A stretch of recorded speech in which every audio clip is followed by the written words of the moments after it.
Okay. Hey, let's start the show. It's March 29th, 2012. Welcome to This Is Only a Test, the official podcast of Tested.com.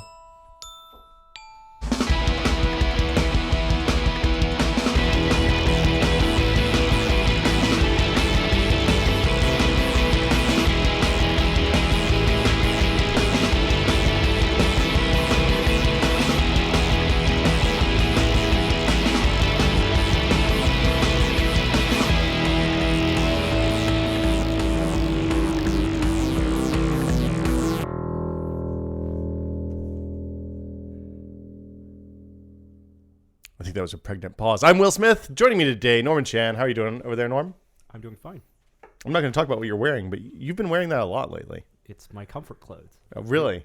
Yeah, This is now that I'm working at home, I just Your wubby? put on pants and put on a hoodie, and I'm comfortable. So one of the things, Gary Witta also joining us as always. Gary, how are you doing today, sir? I'm well, thank you. I'm the opposite. I had to put on clothes to come out of the house. Yeah. Because even though I'm used to working like pants, that's actually That's quite the fancy for me. I put on the bare minimum that's acceptable is to still leave the house if I have to get coffee, Right. But I'm not gonna fancy up and put on a nice shirt or anything. Yeah. So I've gone the other way though. I'll just wear my like pajamas or whatever around the house, and then end up, and then next thing you know, I'm at the market in my pajamas. So yeah, I came over to pick up a camera or something from your house the other day, and this was the day after, maybe 2 or 3 days after Gary had given us the talk about how important it was when you work at home to like maintain a regular kind of clothing, like make sure you wear pants and aren't just Well, I sitting told you wearing that was an sweatpants all advice that day. people give. I didn't tell you that I followed it myself. Oh, okay. That's an Gary important in clarification. Full pajama gear. He was wearing some flannel sweatpants. A little glimpse into my world. Yeah. Wow. I have those as too. long as your shirt didn't match the pants, then you don't look like an insane person. You mean like if you're wearing Don Draper pajamas? Well, if you're wearing like I have Don Draper pink pajamas. sweatpants and a pink shirt, you would look crazy. Well, what if they're matching? What if it's like a juicy outfit with a little jacket and some Still pants crazy. that have juicy written on the ass? Still crazy. Do guys wear? They don't make guys sweatpants with words written on the ass, do they? What on the crotch? Well, that'd be even worse, I think. So yeah, Norm, you're wearing your We're not going to talk the about comfortable hoodie. Yeah, come on. New We regime, have new so new much to talk tested. about. We today. have a lot to talk about.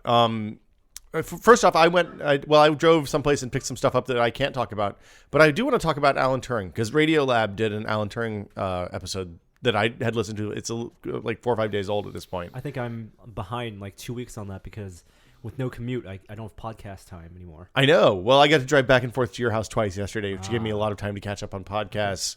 Was it a full episode or was it one of those shorts? It was one of the short ones, but it seemed like it was about 40 minutes, 35 minutes. That's however, not a short one. well, they That's like a full one. the intro said it was short, and then it was long. So I don't know exactly where that leaves it, but it was really good. I already posted it. It basically runs through the short version of Alan Turing's life, and they talked to James Gleek and some woman who wrote a novel about Alan Turing and somebody else. It was a really good episode. Definitely one of the better ones I've heard, and that's kind of saying a lot because Radiolab's a lot quite of people good. actually don't know who Alan Turing is. So Alan Turing is the father of modern computing. He's the guy who made the invisible machine. He's a mathematician. He made British. British. British. Yes. Another great British contribution to the world. He has several accomplishments. He invented in his head the imaginary Turing machine, which is what all computers are derived from. Infinite basically. computational device. And even Exactly. people that haven't heard of Alan Turing have almost certainly heard of the Turing test. Yes, in popular culture, that's very. Right. It's pretty well But known. usually the pop culture version gets it a little bit wrong. Absolutely. So the Turing test is the idea that a machine that's indistinguishable from a human being in a controlled conversational situation is essentially sentient. That's his definition of sentience. Which is wrong. Right. As What is the real definition definition of sentience, We don't Norm? know. That's still up for debate. So you Go say, talk to someone who had a cognitive science major. you had a cognitive science that's major. right. Hey, if you want a crash course in this, go watch The Measure of a Man, Star Trek. What's that? Which one is that? When they put Data on trial to see if Starfleet has the right Well to disassemble done. him. Wow. Yeah. No, it's a great episode. It's one of the Season great 2, episodes that really does one of delve the- into these issues. true. It's very interesting. We watched that on the endurance marathon. run. Yeah. And of course, Turing's other fantastic contribution is one of the key figures in cracking the Nazi Enigma codes during World War II. Yeah. So it's all kind of related. The Nazi codes. The bomb. How does he pronounce that? It's BOMBE. but it was what the first kind of computational engines that they made were with vacuum tubes and all that stuff. Right. And they actually just rebuilt one at Bletchley Park, which is where the place in England, kind of between Oxford and someplace else, I can't remember. Right. Where they did all the kind of code breaking stuff and signals and interception stuff. Yeah. It's actually quite a tragic story. Well, and of course, the human part of it, of course, is that he was terribly and unfairly persecuted for being gay, and that's really the really tragic part of his life. Yeah, to the point that he. Well, I mean, no spoilers, but you should listen to the episode of Radiolab. It's linked on Tested right now. Yeah, and there's a big Hollywood feature film about the life of Alan Turing in the works as well. Yeah, I didn't know that. That's awesome. DiCaprio? Yeah, DiCaprio, I think is it's perfect. Is either playing him or is at least involved as a producer. But they are, they're gonna do the big, splashy, beautiful mind type version of his story. Well, it's a good story. I mean, it's like if it weren't somebody's life, it would be an amazing story because it's an amazing story. There's tragedy and triumph it's and the whole 9 yards. There's a personal about persecution and fascinating World War II history and mathematics and science. It's just really interesting. It's good stuff. It really is like Beautiful Mind plus J. Edgar. But better. Yeah, kind of. But better than both of those films combined, I would hope. Well, I hope, yeah. Yeah. So let's just jump right in the news. We got a bunch of stuff this week. I'm going to get the rumors out of the way up front because I think that I don't want to spend much time on them, and I think we can just hammer through this real fast. Sure. PlayStation 4 rumor. Yeah. You know what? Okay, so Kotaku posted this story, and posted implies like that it was just up one post and then that was all they discussed about it. I would say that they've been flogging it. Sure, and I don't think they would have done it without being at least a little confident in their source. They said it did come from a source who has provided correct information in the past. And the interesting thing is the name of the next PlayStation that they say. It could be a code name. The Albion? No. The Orion? That'd be very cool if it was called the Albion. Well, I then like it would that be, too. Yeah. The Albion means England. But it also is the name of the fictional Wonderland in Fable games. That's because because they're designed by British people. Right. Yes, Yes. that's right. What's it called, It's Norm? very, very kind of Anglophilic feel to this podcast already. I'm loving it. Yeah, well, next time I should have made tea for you guys instead of coffee. By the way, just as a kind of programming note, I'm going to attempt purely as an intellectual exercise to not use any salty language this entire show. Are you kidding me? We'll see how we Okay. We'll see how we do. I Just just want to see if I can do it. be clever and filthy, not overt and filthy. The next PlayStation. Oh, hold on. I got to do the disclaimer. Oh gosh. This is only a test. It's not a show for children. If you are a child, turn off this show right now. If you are an adult with children in the car, turn off this show right now. Yes, because when But if children, you're- but because if we you're know an when adult children hear that, With that's the a first child, thing they the do. mind of a child. That's By probably all okay. means, Yeah. Continue listening. Of course, yeah. When you say to a child, "This isn't for you," the first thing they say is, "Oh, absolutely, you're right. I shouldn't listen to I this." should turn this off and go to my bed right now. I noticed something that we're the top ranked explicit podcast in technology. Oh, well, maybe I should keep swearing. then. Yeah, It's the only thing we're best at. Lean into it, guys. Lean into it. Norm, you were saying? Okay, so the next PlayStation, the rumored name is the Orbis. That's a terrible name, like Roy Orbison. The Orbis. Is it going to be a sphere? Is it not going to be a box? It's going to be round, and is it going to be just a ball that you plug into your TV? So here's the info from Kotaku's rumor. Well, remember the PlayStation 9 in those ads? It was spherical. Remember? Oh, you're right. Shadowing. It was like a Floating sphere, like a David Bowie labyrinth Yeah. mirror crystal sphere thing. Who wouldn't want that? I want it I want now. a Fushigi console. Yes. Yes, I'm going to manipulate my That's balls. your 6-axis. Yeah, exactly. 360 axis. I'm just what you grab my game by the ball. That's all there is to it. That's right. have my Grab your game by the ball. There you go. Right. Sony, we just did your job for you. Yeah. The Well, check you're is- welcome, Sony. The invoice is in the mail. AMD X64 processor. I'm sorry, and then also a Southern Islands GPU, which is what the current 7800 series cards are based So it's on last right now. gen technology. Well, current. current gen Current technology. gen technology. Sorry. 7000 series. And they say that select developers have already received development kits, SDKs at GDC. Okay. Which would explain why the rumor is coming up now. They're also saying that it won't be backwards compatible with PlayStation 3 or previous PlayStations. Wow. No one cares about that anymore. No, yeah. I do. You remember when the last generation came in and there was some issues about backward compatibility and everyone went crazy about it? Like, well, I want to be able to play my old games. Nobody cares anymore. Right. I remember buying the PlayStation 3 Metal Gear Solid version because it was going to be the last PS3 That's with the same one I bought too. hardware compatibility.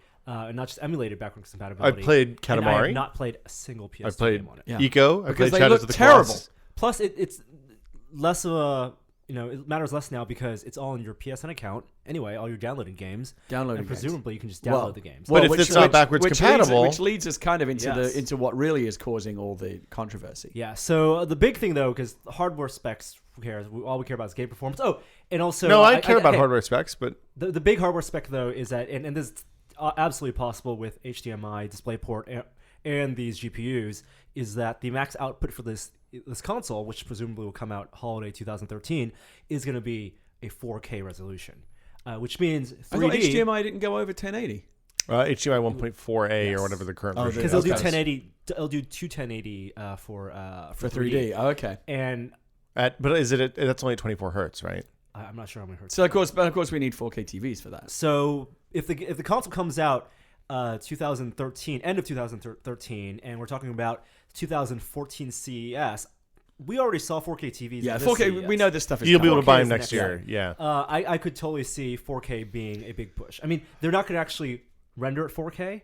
It'll probably just scale up to 4K, Right. just like games right now render at 720 and scale up to 1080. But I mean, we saw the benefit. We saw the 1080p content The scaled scales up are to great. 4K. If They're- you have a they're good great. scaler, and Sony is good at making scalers, it'll look okay. I absolutely believe it. And plus, they could also sell 3D at 1080p with that GPU. Things I don't care about. Well, for 500 things Yeah, that Sony cares new about. console will be more powerful than old console. Shocker. Yeah.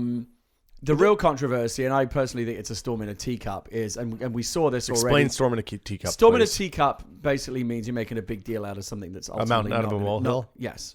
Okay. I don't know how that analogy is any clearer than the other one, but Well, I'd heard mountain out of a molehill. you never before, heard but storm never in a heard teacup? storm in a Which teacup. is very British, you see. Yeah. I'm trying to think of like an Asian version of that. But like it's a proverb, but nothing comes to It's mind. quite a quaint A metaphor. chrysanthemum isn't it? out of a dragon. It's like a bloom. storm. It's like you imagine a raging a storm, bushel out but of then a you tea pull leaf. out and you realize that the scale of it is actually very small because it's taking place in a teacup. And that's Gotcha. quite a nice That's metaphor. okay. I understand now. Thank you for the clarification. There was some rumors about the Xbox, the new Xbox, that was similar to this recently, and there was a similar controversy, and now we're seeing it again. Is that I think this is going to happen. We will see it with the next generation, that new games on this new generation of system will be tied to your account as the purchaser of that content, and you won't be able to sell it or trade it. Basically, the used game market is going to go away. So basically, they're going to do the same thing that happened to the PC first with serial codes, and then later with Steam, Yeah, which and- essentially, yes. like, as long as the rules for that are fair, I have no beef with that. And which is already happening with downloaded games on console. You can't sell the game if I download Journey or Well, something. I can't go sell that to someone else later. It's- That's tied to my account. it's- And this already is also, of course, true with music that we buy. Less so. Well, there's less DRM in music, but certainly with ebooks and movies true. and things like tied that. to your account. Well, So but books. the way it hold works- on, but books are not because I can. Movies are not because I can rip a DVD and make that go anywhere I want. That's Right. not a problem. You know, This the will be DRM more, is this, toothless. yeah. There'll be less workarounds. This is another nail in the coffin for GameStop and people that sell gray market. used game stores, of course, and a lot and gamers are of course perhaps rightly aggrieved because the for a lot of people the economics of games are you sell the old ones and they finance new purchases. Well, That's going to go away. So the thing that concerns me about this more than anything else is an archival issue, and that's that if you look back at some of the funny stuff and fun stuff we've had playing old games on SNES and Dreamcast and all that over the last couple of years when we were at Whiskey with the Bomb guys, a lot of that stuff's potentially going to go away with this generation going forward because it's not like Sony and Microsoft are going to run the activation servers for this forever. Why not? If they plan on having consoles. Well, forever. I mean, are they going to continue supporting when Xbox Live for Xbox One went away 2 years ago, year and a half ago? But that account is the same. But you can buy those games. But no, you so- can't play those games. The can buy those multiplayer games. doesn't work on those games anymore. Well, the multiplayer, yeah. So- that's a separate problem. I mean, but- there has to be a dead man switch. I mean, one of the things that Valve said when they launched Steam was, yeah, if we go out of business and we have a dead man switch that opens up everything you've ever Yeah. purchased so you can keep using it Yes. even after Steam stops working. As long as they have a dead man switch, I'm kind of okay with it. I have no problem with they're going to reduce the price, though, since they're going to make more money off Oh, of of new game course, sales. because Right. because Games those are- companies are looking out for you. Yeah, right? It's not a tremendously consumer friendly move, but of course I understand why the companies are doing it. You know, they ultimately, when you're in the market for a game, they'd much rather you buy a new one directly from them than than I buy your old copy of a game from you. There's no money going to them when that happens. Well, and that whole thing has gotten so kind of messed up over the last 2 years anyway. If you look at it, if you look at the way the online pass stuff works for EA and all the different weird janky mechanisms that they use to try to encourage you to buy a new copy. And then also you look at the value proposition of buying the used copy in the time period that I'm going to want to play that game. Like if the choice is $55 for a used game from GameSpot, whichever one it is. I always mix them up. I do that as well. It's a little awkward GameStop. now. Just imagine GameStop is the company that is going to be terminated. Oh, okay, that's the mnemonic that you can use. They will no longer be around. They will cease to exist. They will stop existing. GameStop. Are we talking about the CBS thing now? No, GameStop. Oh, okay. Awkward. No, GameSpot has a bright giant bomb-led future. Right. Okay. GameStop, however, will stop existing in the near future. Easy enough. That's how you remember. Easy enough. Yeah, but I mean, the value right now is $55 for the used game with all the hassles implied with that. Games cost? Oh yeah, they the have an markups. I'm actually you save glad. $5. It's retarded. I'm actually glad to see this go away because it is. You want to talk about consumer unfriendly business practices? Go trade in a game at GameStop and see how much they want to give you. They will chisel you, and then they'll mark it up for basically a few bucks below the retail price and put it back on the shelf. It's outrageous. Well, and it's to the point now that they even have deals. Like I think they had a deal. I think it was Batman. I can't remember Arkham City. That they had a deal where when they were selling a used copy of the game, there was some exclusive. You got the online pass or the exclusive DLC that you only got when you bought the new copy with the used copy, which is just crazy. Yeah, like the whole system's backwards. So I'm okay. The salient point is that PC gamers have been living with this for a long time. There's no ill will towards Steam, but this is what we're talking about in the future. But PC gamers have multiple. Well, had at least. It's kind of not that way so much anymore. But I guess there's Origin and there's Steam, and then there's the Direct to Drive, which is gone now, I guess, and the thing from Stardock Impulse, which also got bought by somebody. But Steam is the flagship. Yeah, so there is the threat of multiple markets on the PC. You're not going to have that on Sony or Microsoft developed consoles because they're not going to let Valve come in. Yeah, everyone's going to have to sell through Sony or Microsoft or Nintendo Store. Yeah, and people are going to go into GameStop, buy a copy. Kids are going to do that, buy a used copy, put it in their next PlayStation, Orbis, whatever it's called, and get a big error message saying you must pay another $60 for the full access to the game. I don't think that's going to happen. I don't think GameStop can sell that if that's the way it works. Think that's GameStop, Walmart and GameStop have sold trial versions of games before. Yes, but they're not going to sell. They're not going to sell a used copy of the game for $55 and then hit the thing. There's no way they can do that. They're not going to do it in the future. I mean, they're not going to do it like as a business, but it's going to happen. Well, I mean, yeah, you can go to Target right now and pay $15 for a demo version of World of Warcraft. Would it be possible? Is there some way?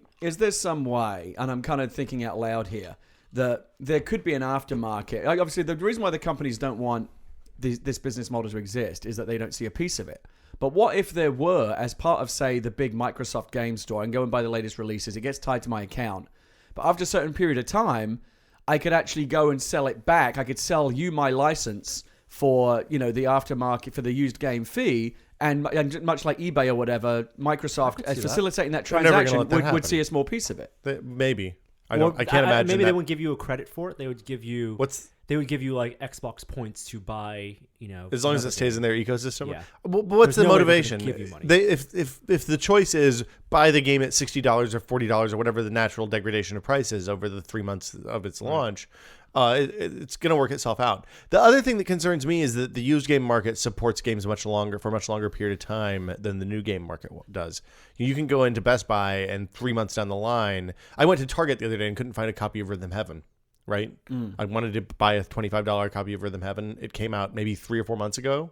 This year for sure. What is that, like a masturbating game or something? Pretty much, yeah. You hold the Wiimote and just shake around. Rhythm Heaven. Have you ever played Rhythm Heaven? Oh, dude, you're not on the Wii. It's a treat. You grab your Wiimote and then you shake it. And then you shake it around until you achieve the Rhythm Heaven sounds like a really, really clever euphemism for... I'll be back in about 4.5 minutes, guys. I need to go have some Rhythm Heaven. I'll be in my bunk. Yeah.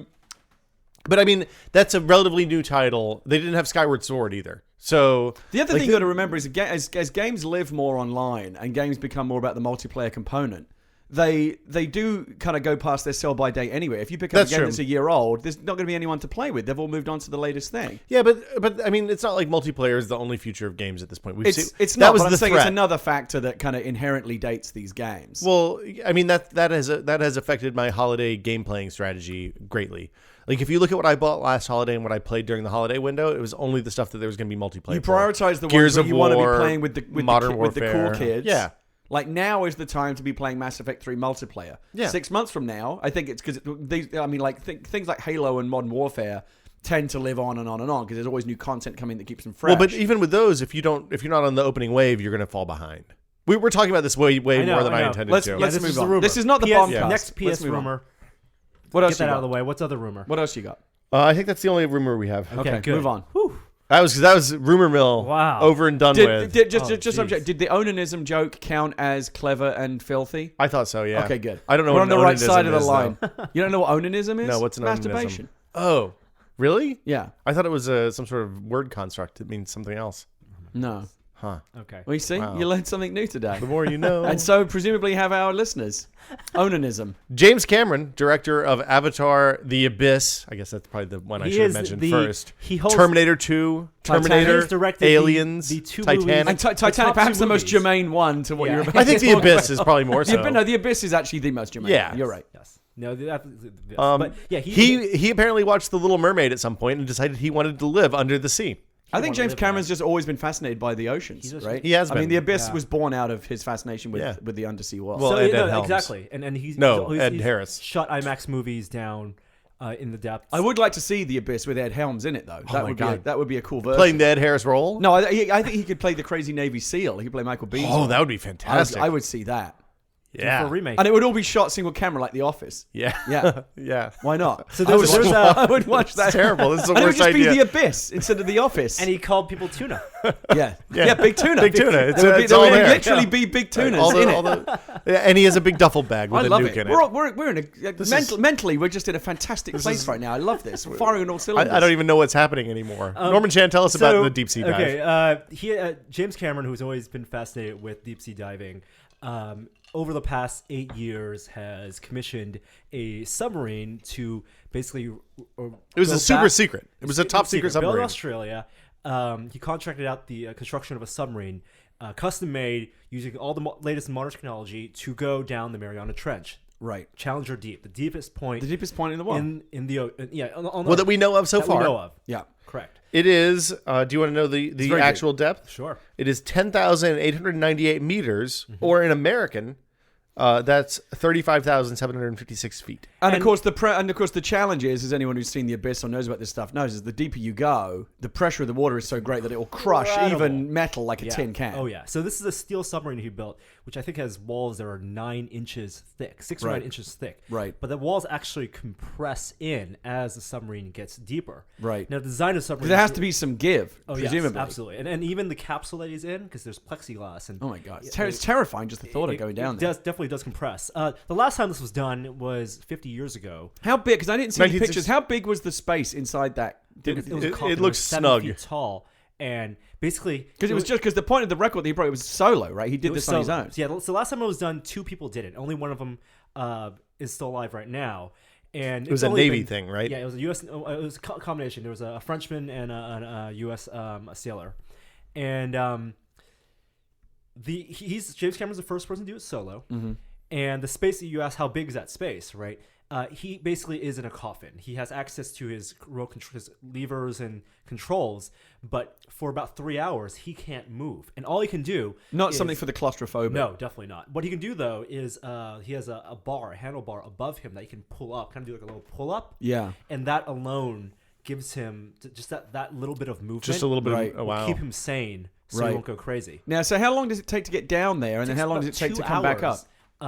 With modern technology, and what they do by modern technology, I mean they put a shitload of weight on it and dropped it off of a boat. Shit ton of iron weight, right? Using magnets. attached to the submarine. Right. And when he reaches the bottom, it just drags him down to the bottom. And then they jettison the magnets? And then he uses electric controls to release the magnets. And there are... Can you imagine if that doesn't work? Well, that's the thing. There are multiple backups that he has inside. You'd want multiple redundancy. You want a handle you can pull Because if you're all not else just going fails. to pop the hatch and float back up. up. Crank a handle down there to manually jettison the magnets, or his team up on the ship above can release the remote control and release the Yeah, magnets. we talk about that parachute 'Cause thing. he Like, has this is a limited- similar thing. Like you're limited going air to. supply. This is basically a parachute in reverse. Like Yeah. you've gone really deep down Exactly. and you're not getting. But think back about up. like because the trench, if coming back up, the submarine bumps into something because he has a ton of like sonar detectors. But if it bumped into a fish, A whale? or a whale, or a something, shark. that's it. Really? It's going that fast? Well, no, it's going. Well, it took 90 70 minutes. Basically 90 minutes to come back up, and you do the math. It's relatively fast. That is pretty But fast. because you do have to come back up slowly because of the difference. Well, no, because the inside of the thing stays pressurized at a relatively low. It's not like when you scuba dive where you don't you're get at the bends pressure. No, coming you back don't. up. What was great though, he did this in secret, and he did this. I mean, his next movie probably is going to be Avatar 2. But I read this headline. I think in February, Sigourney Weaver was talking about the production of Avatar 2, and the headline was, Sigourney Weaver says James Cameron wants a submarine for Avatar 2, and I read it as James Cameron demands that the studios give him a submarine in exchange for him shooting Avatar 2. Buy me a submarine and maybe I'll do it. Maybe I'll do it, but it turns out he was already building. But no, because he's talked about how Avatar 2 would be like the oceans of Pandora, so that makes sense. Now, do we know much about what? Presumably, he filmed stuff down there. Do we know much about what he was able to observe down there? So he brought took 3D cameras down there. Ooh. right. Of course. Well, he took 3D cameras not because he wants to make a. Well, arguably, there will be some kind of he IMAX wants film to in do a the movie, future. Right. Some type of documentary. So the more interesting thing to me is that he, in order to get light on the for the cameras to shoot, Right, because there's no light down there. there was obviously no. Once you get below 3,000 meters, or 3,000 feet, there's nothing. right. Like no Other light than at the all. lights of what you whatever bring the with capsule you. has. Yeah, or the giant monsters like in Phantom Menace, Yes. which we shall not talk about again. How about I Finding apologize. Nemo? Finding Nemo, that's good too. There was an 8-foot array of LEDs on the outside of the deep sea Challenger Just that shooting light illuminated the floor. the floor of the ocean. And everything down there is white because there's no pigmentation on Right. the animals. And Whenever the I light see down those there. pictures of truly deep undersea creatures, Or it's cave- the closest cave thing monsters. to alien life. Oh yeah, Yeah. that's that what you he can said. imagine. It's He said- amazing. He said that it felt like being on Mars or being on a different planet, but only the travel time was only 2 hours because it really is like an alien world. Right. And the creatures down there still have eyes because there's bioluminescence on some of those creatures. So But he had robot arms on a submarine. He was able to take samples, and scientists are studying them. can I ask a question? Yeah. Why? You just did, by the way. Can I ask 3 questions then? Okay. Yes. Of all the 7 billion people who live on Earth today, is James Cameron the best, most qualified person to Doesn't send matter. to the bottom of the Mariana Trench? Well, He paid for it. I would argue that James Cameron is more knowledgeable about undersea exploration than the vast majority of people. Oh no, absolutely agree with that. But I'm saying of the other vast majority of he's, people. and he's You're paid talking- a lot of money to 'cause you're people talking who about are opportunity even more costs. expert than him. Yeah, you're talking about opportunity costs. If we were sending someone to Mars and it's a $1 trillion effort, then yes, we want to pick the person that's the most qualified because we're only going to get one chance. But if this is a $10 million, $20 million operation, So you're saying if he pays the bill, and he does, this is the 1%iest thing you can do. Look, This is there's absolutely- not enough absolutely there's that. not enough money. I just want to say this. I personally think James Cameron is fantastic. I think he's the Oh, closest. I think it's the closest thing we have to a real life Tony Stark in this world. Well, renegade billionaires are not Yeah. uncommon. I mean, Well, yes, but here's the thing. You can buy yachts and all this kind of stuff, but like I think we should consider ourselves Virgin lucky Galactic. to have someone like James Cameron who's very intellectually curious and is willing to spend his vast personal fortune helping to further the boundaries of science. What's wrong with that? I'm not saying there's anything wrong with it. I'm just saying there's an explorer kind of Well, renegade okay, billionaire because Richard Branson is the Richard other Branson guy that's is- trying yeah. to do the same thing. He Right, wants and to go to Steve space. Forbes and many people have done this sort of yeah. thing. And Well, Steve Forbes used to fly balloons. when Paul It's Allen a little buys a different. giant yacht, it is extravagant. Well, that's what and- Richard Branson was famous for, was flying balloons around the world. I guess that's true. Yeah, I mean they're thrill seekers and they have the money. I mean, does the scientist who's sitting on the ship who spent 50 His entire years, career? his entire career studying it, does he feel a little envious? Sure. Is he going to get to go down later? Or I don't think I so. mean, it may be that the scientist wants nothing to do with the 7-foot coffin ship. Look, I'm sure they would love to be in the capsule themselves, but I'm also sure they're very grateful of the fact that an expedition that wouldn't have happened without James Cameron's money is they now That's get true. to be a part of that. Yep. I always thought James Cameron never had a whole lot of movie money because he kept signing away his options. Are you kidding me? He's kept signing. James Cameron he's makes- famous for. You have no idea how Okay. much money he made off Titanic and Avatar. It is an insane amount of money. Okay, I always assumed We're talking about hundreds of millions of dollars. the story I always read about Titanic was that he gave away everything that he was going to take from the back end of that movie. Yes, he did. But in then, order yes, he to- did. But then, when the movie became the biggest movie of all time, the studio paid him a phenomenal amount of money Okay. as just basically like a thank And he you. did, and he struck. So gold that he again. would keep doing. So he would keep making movies for and them. he did it again. Yeah. Okay. Yes. So I think James Cameron is terrific. A lot of the movies that he made in the 1980s, it's a big reason why I do what I do today. Like, I mean, look at Aliens and Terminator. You can say what you like about Avatar. I actually think Avatar is a very good movie. I think it's a simple universal story, very well told. Advanced the technology of cinema in the process. Yeah. Yeah, it's a bit cheesy, but I thoroughly enjoyed it. He's made many great movies. The Abyss is a fantastic film, and he also does this amazing rock star science stuff. This guy should be a hero to us. And he's on Entourage. And he was on Entourage. And Really? because He was on he made the Entourage? fake. He made the fake Aquaman. that's movie. right. And because of that, we'll never have right. a real Aquaman movie, which is we're grateful for. Yeah. Yeah. I Saved would us I from would that. I would say I've got no beef Will, with that James someone Cameron. like you should not be knocking James Cameron. You should be looking up to him. I'm not saying I have a beef with James Cameron. I was asking a question because it is a question that a lot of people have been asking over the last 2 weeks. Or actually, nobody's been asking over the last 2 weeks, and I was kind of curious. He's not just some dilettante that took about a bunch of money Well- and decided to risk his life sinking to the bottom of the ocean. He's been studying oceanography and deep sea dives for many Well, since many the years. Titanic stuff, He really. is a Yeah. I would it's say that he's not- a legitimate expert. It's not like he footed the bill and then came in last Monday and said, "Okay, I'm ready for my dive." No, he's been training for more than a year, Exactly. right? Yeah. Right. Yeah. If It's like- Richard Garriott can send himself into space, That's exactly it. which is really just pure tourism. Well, And that was tourism, yeah. right. James Cameron again has But even- legitimately set a record, put himself in the history books, and presumably, taught us a little bit more about the oceans than we knew the day before. And Nothing when you wrong with mentioned that. Richard Garriott, when he went to space, he actually You guys are really defensive about this. Well, he actually, Richard Garriott actually conducted science experiments, and he had a job to do up there. Yes, he paid for his own way there, and it was tourism, but he also what did was stuff. his job? He performed experiments. He shot video. I mean, and if the reason that we send James We shot a Cameron short to the film. bottom of the ocean is James Cameron knows how to work the 3D cameras better than anybody else, that's perfectly reasonable. There's Like, that that's too. okay. There's that too. Like, if he's the dude who's best able to capture that so that we have a good high resolution record of that trip so that so it can benefit the most people, totally cool with The that. thing I love about James Cameron is he really is, I think, a true scientist in many ways. In that, Well, he's Avatar only exists and looks as good as it did because he helped design and build the 3D cameras that were used to shoot it. I mean, he's not just some guy that's interested in like a layperson, he's interested in the theory. He really knows his shit. Well, He's and an official. I national- blew it. I said a bad word. well done, Gary. Okay, mark it. I lasted about 39 minutes. That's Oh, pretty well.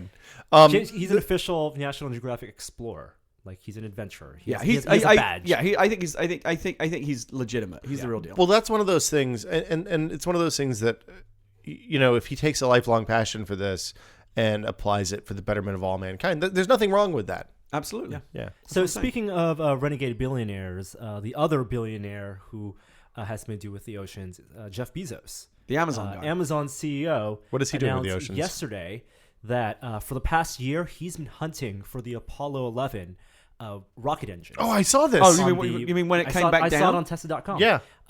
Yeah, I read so, it on tested.com too. What an amazing coincidence. So Wait, Jeff, so you're talking about so when the Apollo 11, because the way the Apollo program works is that you had the Saturn V rockets, and like the Lego rockets that we build, that big rocket on the back, right? It's mostly fuel. Right, there's a That's vast Saturn V rocket that gets launched into rocket space, but only a design. very small part actually makes Right. it. Well, The rest small of it falls capsule. back to Earth. Apollo is 4 or 5 stages, Right, depending on right. which.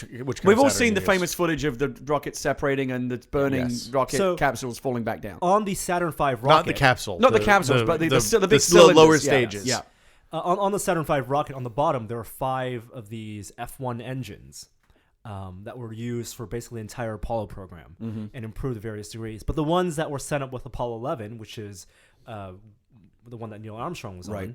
on, and The one in which we walked on the moon yes, exactly, as a people, right, as a race. in '69 species. those engines, not the entire rockets, but the engines were never found because they fell to the ocean. Right. And so Jeff Bezos And sank over to the past- bottom, presumably. Yeah. Exactly. He spent the past year looking for them, and he's found them. And he wrote a post on his Bezos Expedition website, which is where he does all his crazy, eccentric adventuring stuff. Right. Is that he's going to go pay for the recovery of these engines. Now, are they still technically the Yeah, does property he of have dibs? NASA? They are absolutely the property of NASA, and that's why he kind of made this public announcement. He's going to recover them, and they will go back to NASA. But he is urging that because there are 5 potential engines that they can recover, he wants one of them to go to the Seattle Air and Space Museum.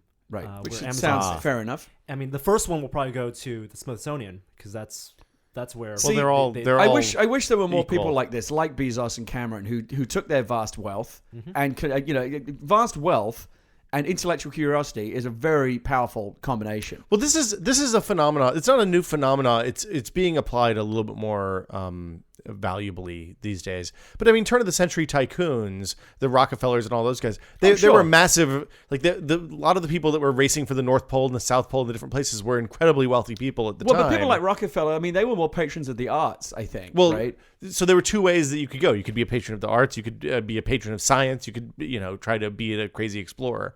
And I think before the crazy explorers were primarily stunts, and it seems like now maybe they're not quite so much stunts. Right. And Bezos' explanation for this is that he was very inspired as a child by the Apollo 11 flight, and he wants to bring that sense of wonder back. I think that's terrific. And so that's what I think He wants to be the totally Justin Timberlake of back on wonder. that. Sure. Okay. I think that's great. Good for him and for Cameron. While we're talking about science stuff, Petri dish, Norm. It's a Gary link, a link that Gary sent over. Yeah, I mean, it's something that was going around Twitter. I thought it was interesting. Kickstarter's been in the news a lot recently. There've been some very successful Kickstarter projects in the video game world, and now we don't know too much about it because I haven't really looked into it very closely, but there's a website called petridish.org, which is basically Kickstarter for science projects. Somebody wants to go to the jungle and study baboons for a year. Again, not everyone's James Cameron. It can't all be self-funded, so they're going to crowdsource the funds to fund these science projects. Can I ask a dumb question? Sure. Isn't Kickstarter for science? No, Kickstarter is Kickstarter for anything. Technology. Yeah. And Science is in the circle of anything. sure, but if you want to, I'm fund grumpy today, aren't I? Yeah, you're very science just projects, cynical. I'll list some of these examples. Okay, So lay it on you us. have, decoding hyena calls in Maasai Mara. What do hyena calls sound like? I don't know. And there's a picture of a hyena screaming. And that's not being funded right now. One that's being close to being funded: the mystery of tiny algal spores. I don't know. Okay. I like this because it's all stuff. It's pure research. It's all furthering human knowledge. It's the stuff that's often difficult to get funding for because there's not necessarily an immediate practical application or a way to get That's your true. money back. Are And there so this- rewards like Kickstarter? Do you get a Yes, T-shirt I'm if you clicking put right now. $50 in? For example, this one, finding new species of ants in Madagascar, is 90% funded. Okay. And if you donate $20 or more, pledge $20 or more, you get updates from the field team and thanks from the research team. It's exactly like Kickstarter. Does it work the same way where if they don't cross the threshold, then you don't have to pay? I am not sure. I like it. Yeah, I mean, part of me says Kickstarter is it's like Facebook. Oh, When for people- $5,000, you can get a new ant species named in your honor. That's pretty cool. I want a new ant That is species name. very cool. Do you want to chip in? $5,000. We could have it called we could call them the testicles as something or others in Latin. Why not? Why would we not do that? So it seems like what go could possibly Only go wrong? $5,000. Right. Now, That $5,000 would buy a lot of my Lego. only though. problem with this stuff, and I'm totally a proponent of funding science and funding, ambitious technology projects, is that stuff like global giving, where it's for charity, and it's exactly the same idea where there are projects around the world where children need, children in Africa need school buses or books and stuff. These programs have been around forever, and those programs are not getting nearly the same amount of attention. Well, So I would encourage people, if they're exploring ways to donate money, Kickstarter is great. petridish.org is great, but also check out other sites. in a lot of ways, this is bringing marketing to science, which is a little people, bit disturbing. people, give money to causes based on, what means something to them. People give money to various diseases because that disease may have touched their life in some way. Or just because you feel like Child's Pledge is a charity, everyone can understand, why it's a good idea. Some people are very interested in science and they want to devote to, for example, I often give money to public broadcasting because I think that's an important thing that should be protected. I believe in the arts and, the public airwaves. And so that's something that And your deep unrequited love for Garrison Keillor. That too. Speaking of things we And don't know. And Linda Hunt. She was on The Practice. She played the judge. Really? Yeah. I never watched The Practice. She's the one who looks like Edna Mode. Now she's on. Oh, yeah. Now I believe she's on NCIS Miami or whatever. Played the same judge. You know how stuff from CBS. Let's is. move City on. Arts and Lectures. Speaking of things that we don't know and that there's a ripe opportunity for research. If we're going to be talking about things that we don't know, Yeah. may I remind you we only have 2 hours. That's true. But I was reading something you sent over, actually. I think you sent it to Norm and I. Was this coffee story. And there's a lot of question about why coffee tastes great when it's hot, tastes great when it's iced, and tastes like garbage when it's room temperature. Well, I thought this was and perfect I tested for you this because it's coffee science. I Yeah. just thought that was right up your alley. Well, and so I read this and I was like, well, I drink room temperature coffee sometimes because you leave the cup out and it cools off. And Leah said that she likes room bad. temperature, but I thought it was an interesting question. Most people would agree. Yeah. Hot coffee is great. Yeah. Iced coffee is great. Yeah. Nobody goes into Starbucks and orders a tepid coffee because it doesn't taste good. And this article went into the science of why that is. So there's some confusion or uncertainty about the actual reasons, but the upshot is, the thought is that especially bitter taste receptors, which are important for coffee because coffee has a bitter component generally, behave differently at different temperatures. So they're more sensitive at room temperature and the temperatures at which cavemen would have been eating meat, Right. than they would be at 160, 170 degrees. So which is where a nice does actually piping go hot back cup to of like coffee our is. primordial brains. The greatest Yeah. question of all: when did cavemen decide or figure out that cooked meat was better than raw meat? The fire question. Didn't we talk about this last week? We did this last week. But I'm Oh. just reminding us. At some point- this is the greatest question. At some point, we're going to meet an anthropologist. And I'm going to make you ask them that. I would We love that. when we first brought this up, if you Yeah. remember, the very very beginning of Science Talk on Tested Fake was this outtakes, question. yeah. We said let's have an anthropologist on. We never did. Well, when I said, hey, we have a phone and tablet podcast, will Look, you come be on it and talk about one of- anthropology I stuff? think- Nobody responded to the email. What a surprise. Well, here's the thing, and I think this is one of the great things about the new Tested is that now that you can invoke the names of Adam and Jamie, I think you'll have a lot more success in getting people to respond to those queries. oh, Adam and Jamie. Yes, that is exactly right. We've noticed that already. Yeah. Do you think trolls should go to jail, guys? This was an interesting story. So a guy in the UK. Hey, once again. Yeah, it's very British this week, Yeah. isn't it? This one doesn't really show British people in a positive light, and maybe not British justice in a positive light, depending on your point of view. There was an incident a couple of weeks ago where during a very high-profile football/soccer match, a player suddenly had a very serious cardiac arrest on the pitch. Oh, And wow. just collapsed on the pitch, and it was the whole match was abandoned. The stadium fell They stopped silent. playing? Oh yeah, I mean the player nearly died. Oh, that's bad. And they didn't know if he was going to survive. He was given CPR on the field in front of like 50,000 people. They carted him off to hospital. It was very serious business. He's slowly recovering now, but it looked for a while there like he could actually He has die. some sort of heart defect or something like that? we, Do they know? we don't know the medical what was going on, but this does happen occasionally. Yeah. And anyway, there was a British student who apparently was drunk and tweeted some very offensive comments. The player was black and tweeted some racist comments about along the lines of ho ho ho, he's going to die. And a bunch of people tweeted back to him, dude, that's really not cool. And he responded back to them, and the responses got more and more racially offensive. And many people reported him to the police. Now, you have to remember, in many countries around the world, including the UK, there is no constitutional right to free speech. And much like in France, we see this often as well. And particularly in Europe, where they have this history. Germany's very serious about this as well. We have a history of how this kind of thing can get out of hand, right? Like one minute you're a guy in a beer keller saying we need to kill all the Jews. What's a beer keller? A pub. Oh, okay.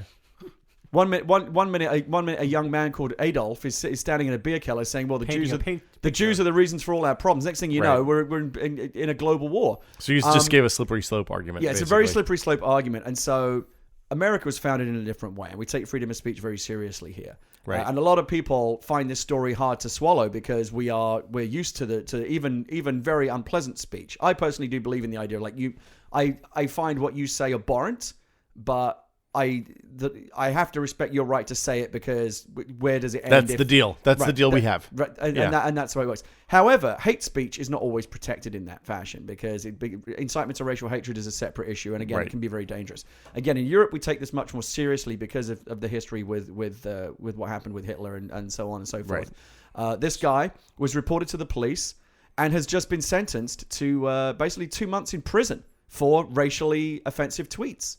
Now that can never happen here in the United States because again, they wouldn't even get to court because of the First Amendment. However, in places like Britain and France, people get sent to prison for this sort of stuff on a regular basis. The question is that a good or a bad thing? I think that more consideration to what we say online would benefit all of society. I do not think that going to prison is the right answer. I think that we can manage this in a social way with shunning. I think it's as a right. rehabilitory institution. I think the internet death sentence is a better Well, solution. it's a serious business, right? Being sent to prison for 2 months is no joke. No, yeah. Take away his Android phone. And His also, iPhone. like, make him use Android. This kid... That should do it. This kid, by the Norm way, said it, this kid not was going me. to college and wanted to study being a forensic police examiner. That career is over. That's never going to happen done for him now. Yeah.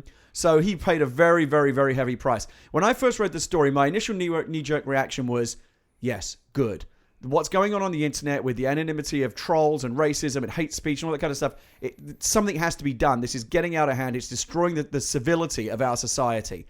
But a lot, again, when I posted something on Google Plus saying I think this is good, that finally somebody was made an example of, 90% of the response was negative. And it was also mostly coming, of course, from people who were defending the anonymous trolls on the internet. Well, not just defending that. People said no. Most people were agreeing, like, yes, something has to be done, but sending people to prison, and the problem is it's the beginning of the end. Right? Censorship. Yeah. And so I think it's a fascinating discussion, I think. Sending people to prison is for non-violent crimes. I think is very, very rarely the answer. It's much better to do something that actually helps rehabilitate. I mean, maybe British prisons are different than American prisons, but it seems like American prisons are not someplace you get rehabilitated. Do you think that you should be allowed to walk down the street with a sign that says "Death to Jews"? No.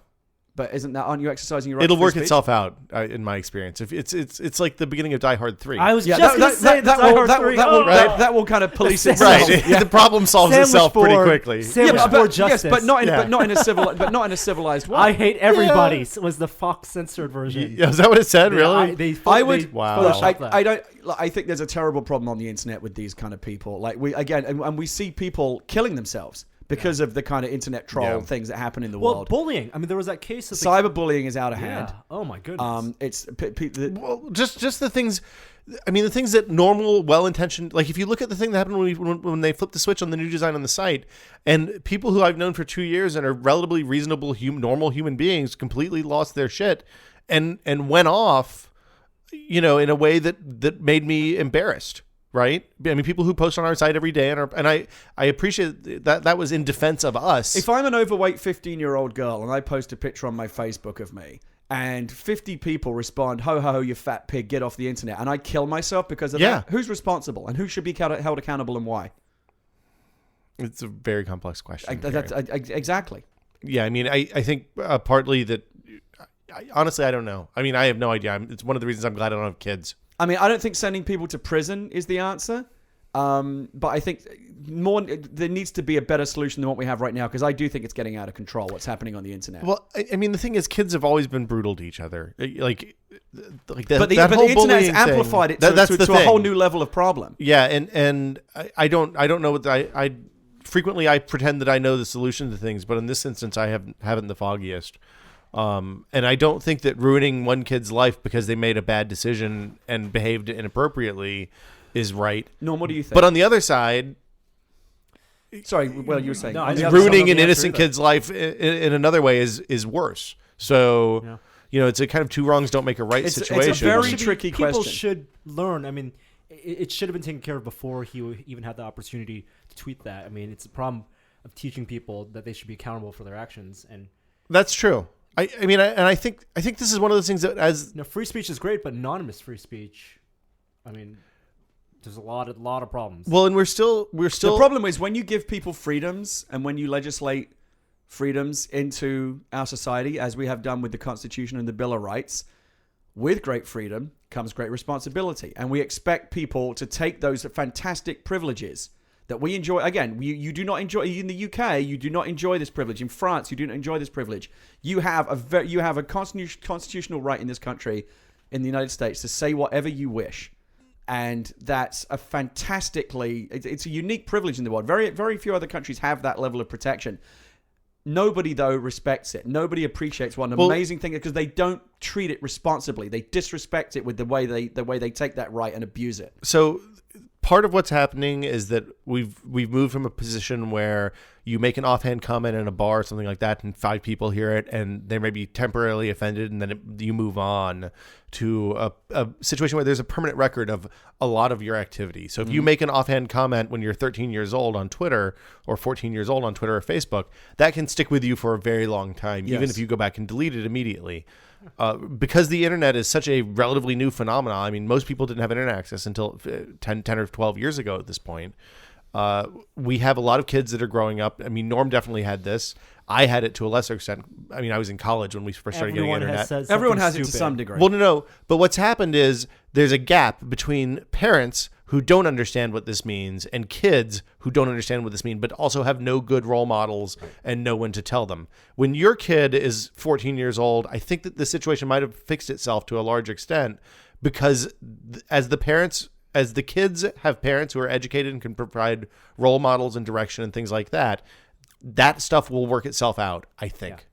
Yeah. I don't know. I think this right is now we're in a very interesting, difficult time again, particularly in the United States, where the right to free speech is so taken so seriously, and rightly so, that it butts right up against this other very serious issue that's emerging, and we don't know what to do about it yet. I mean, it's a lot of this is education stuff too. I mean, I think it'll work itself out. The other thing is like Facebook and Twitter and places like that are public or corporations.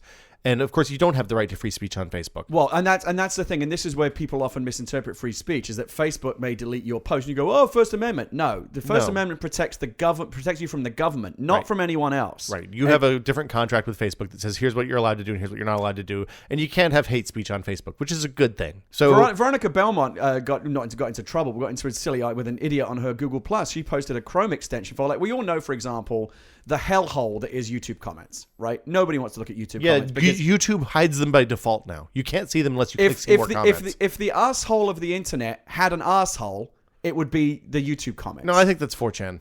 Maybe so. But the point is that in the respectable corner, like 4chan's like you wander down a dark alley. You can just the YouTube is part of like the bright, shiny internet. That is true.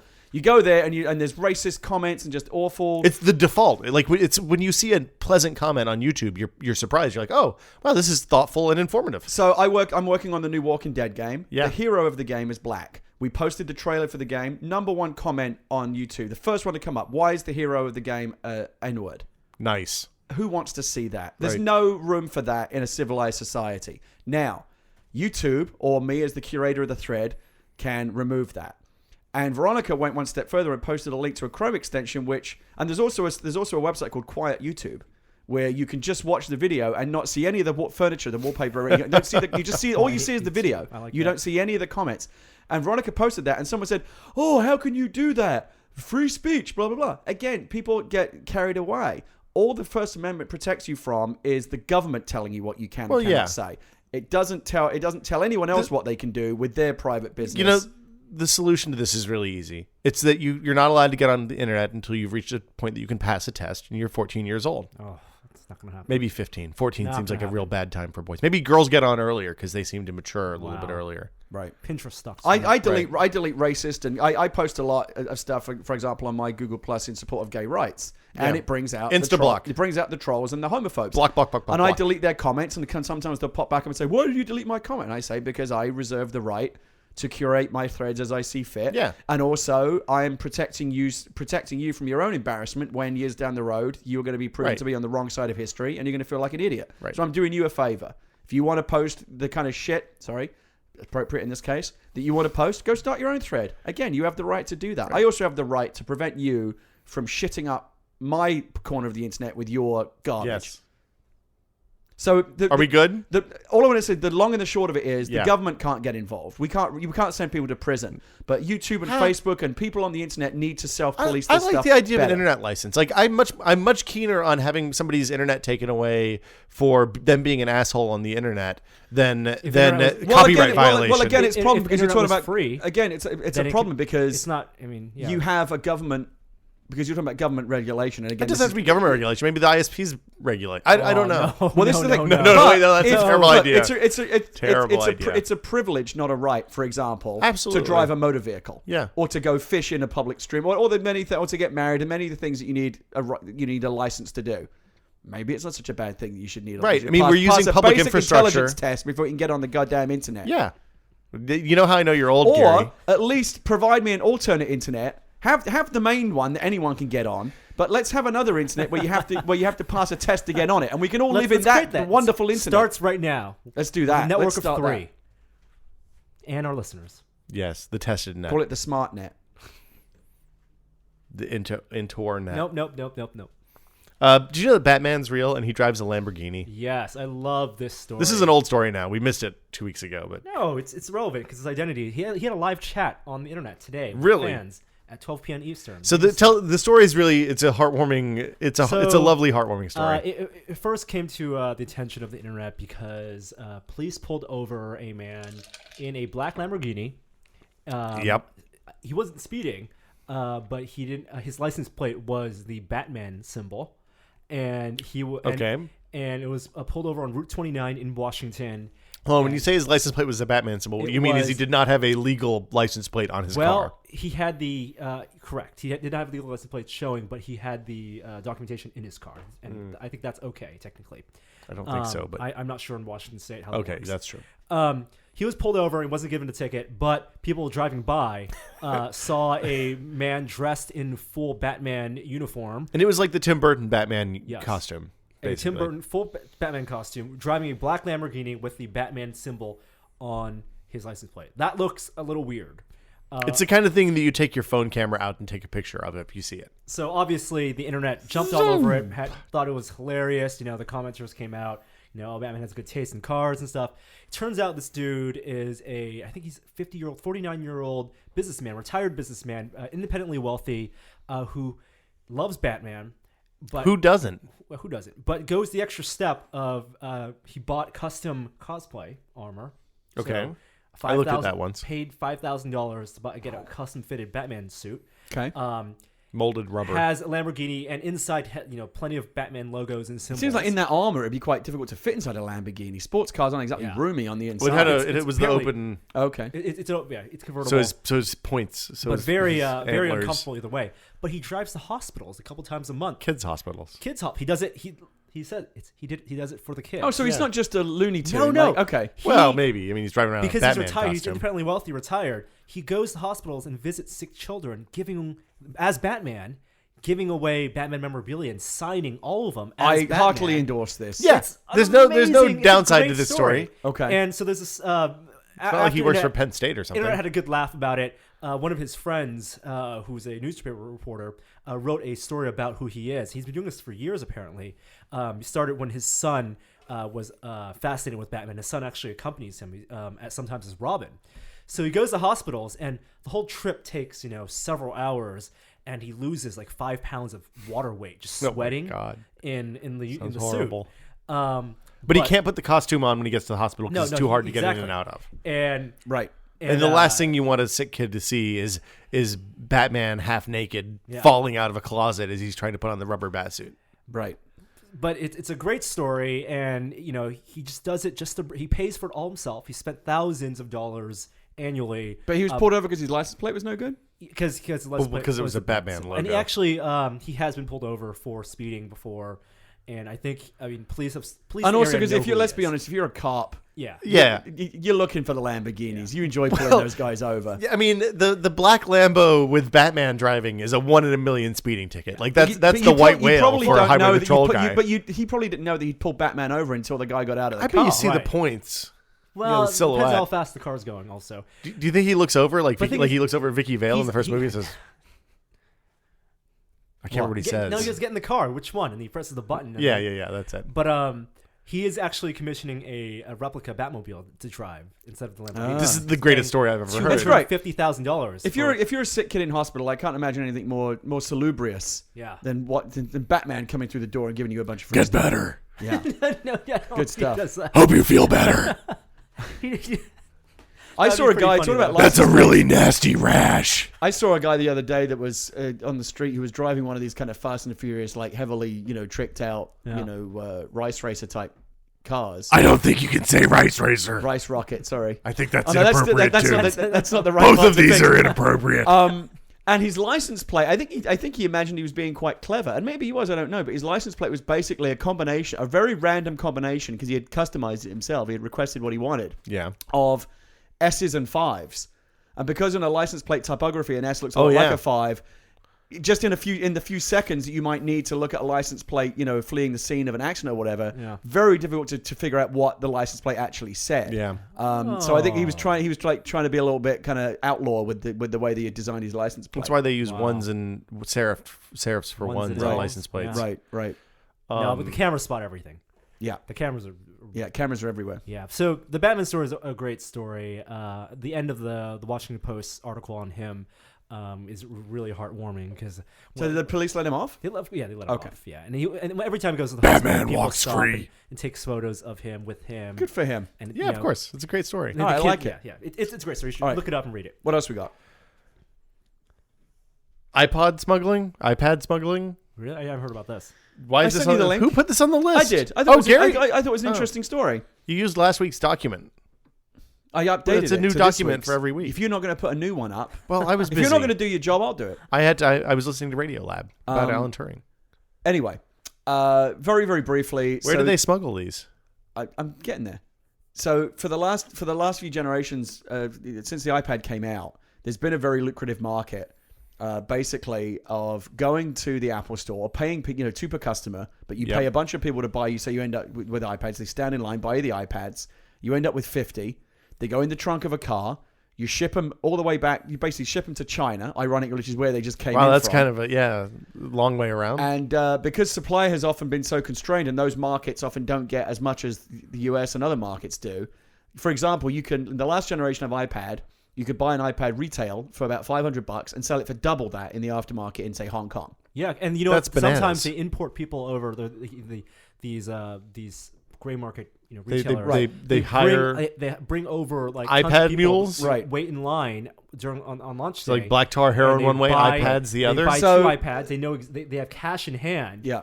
Drop the cash and know exactly. All they know is the model numbers, what they want to buy. Bring it out, give it to the guy, and the guy ships it that night to China. So this has been very lucrative for the last few years of like Eastern European and Far East business syndicates that do this.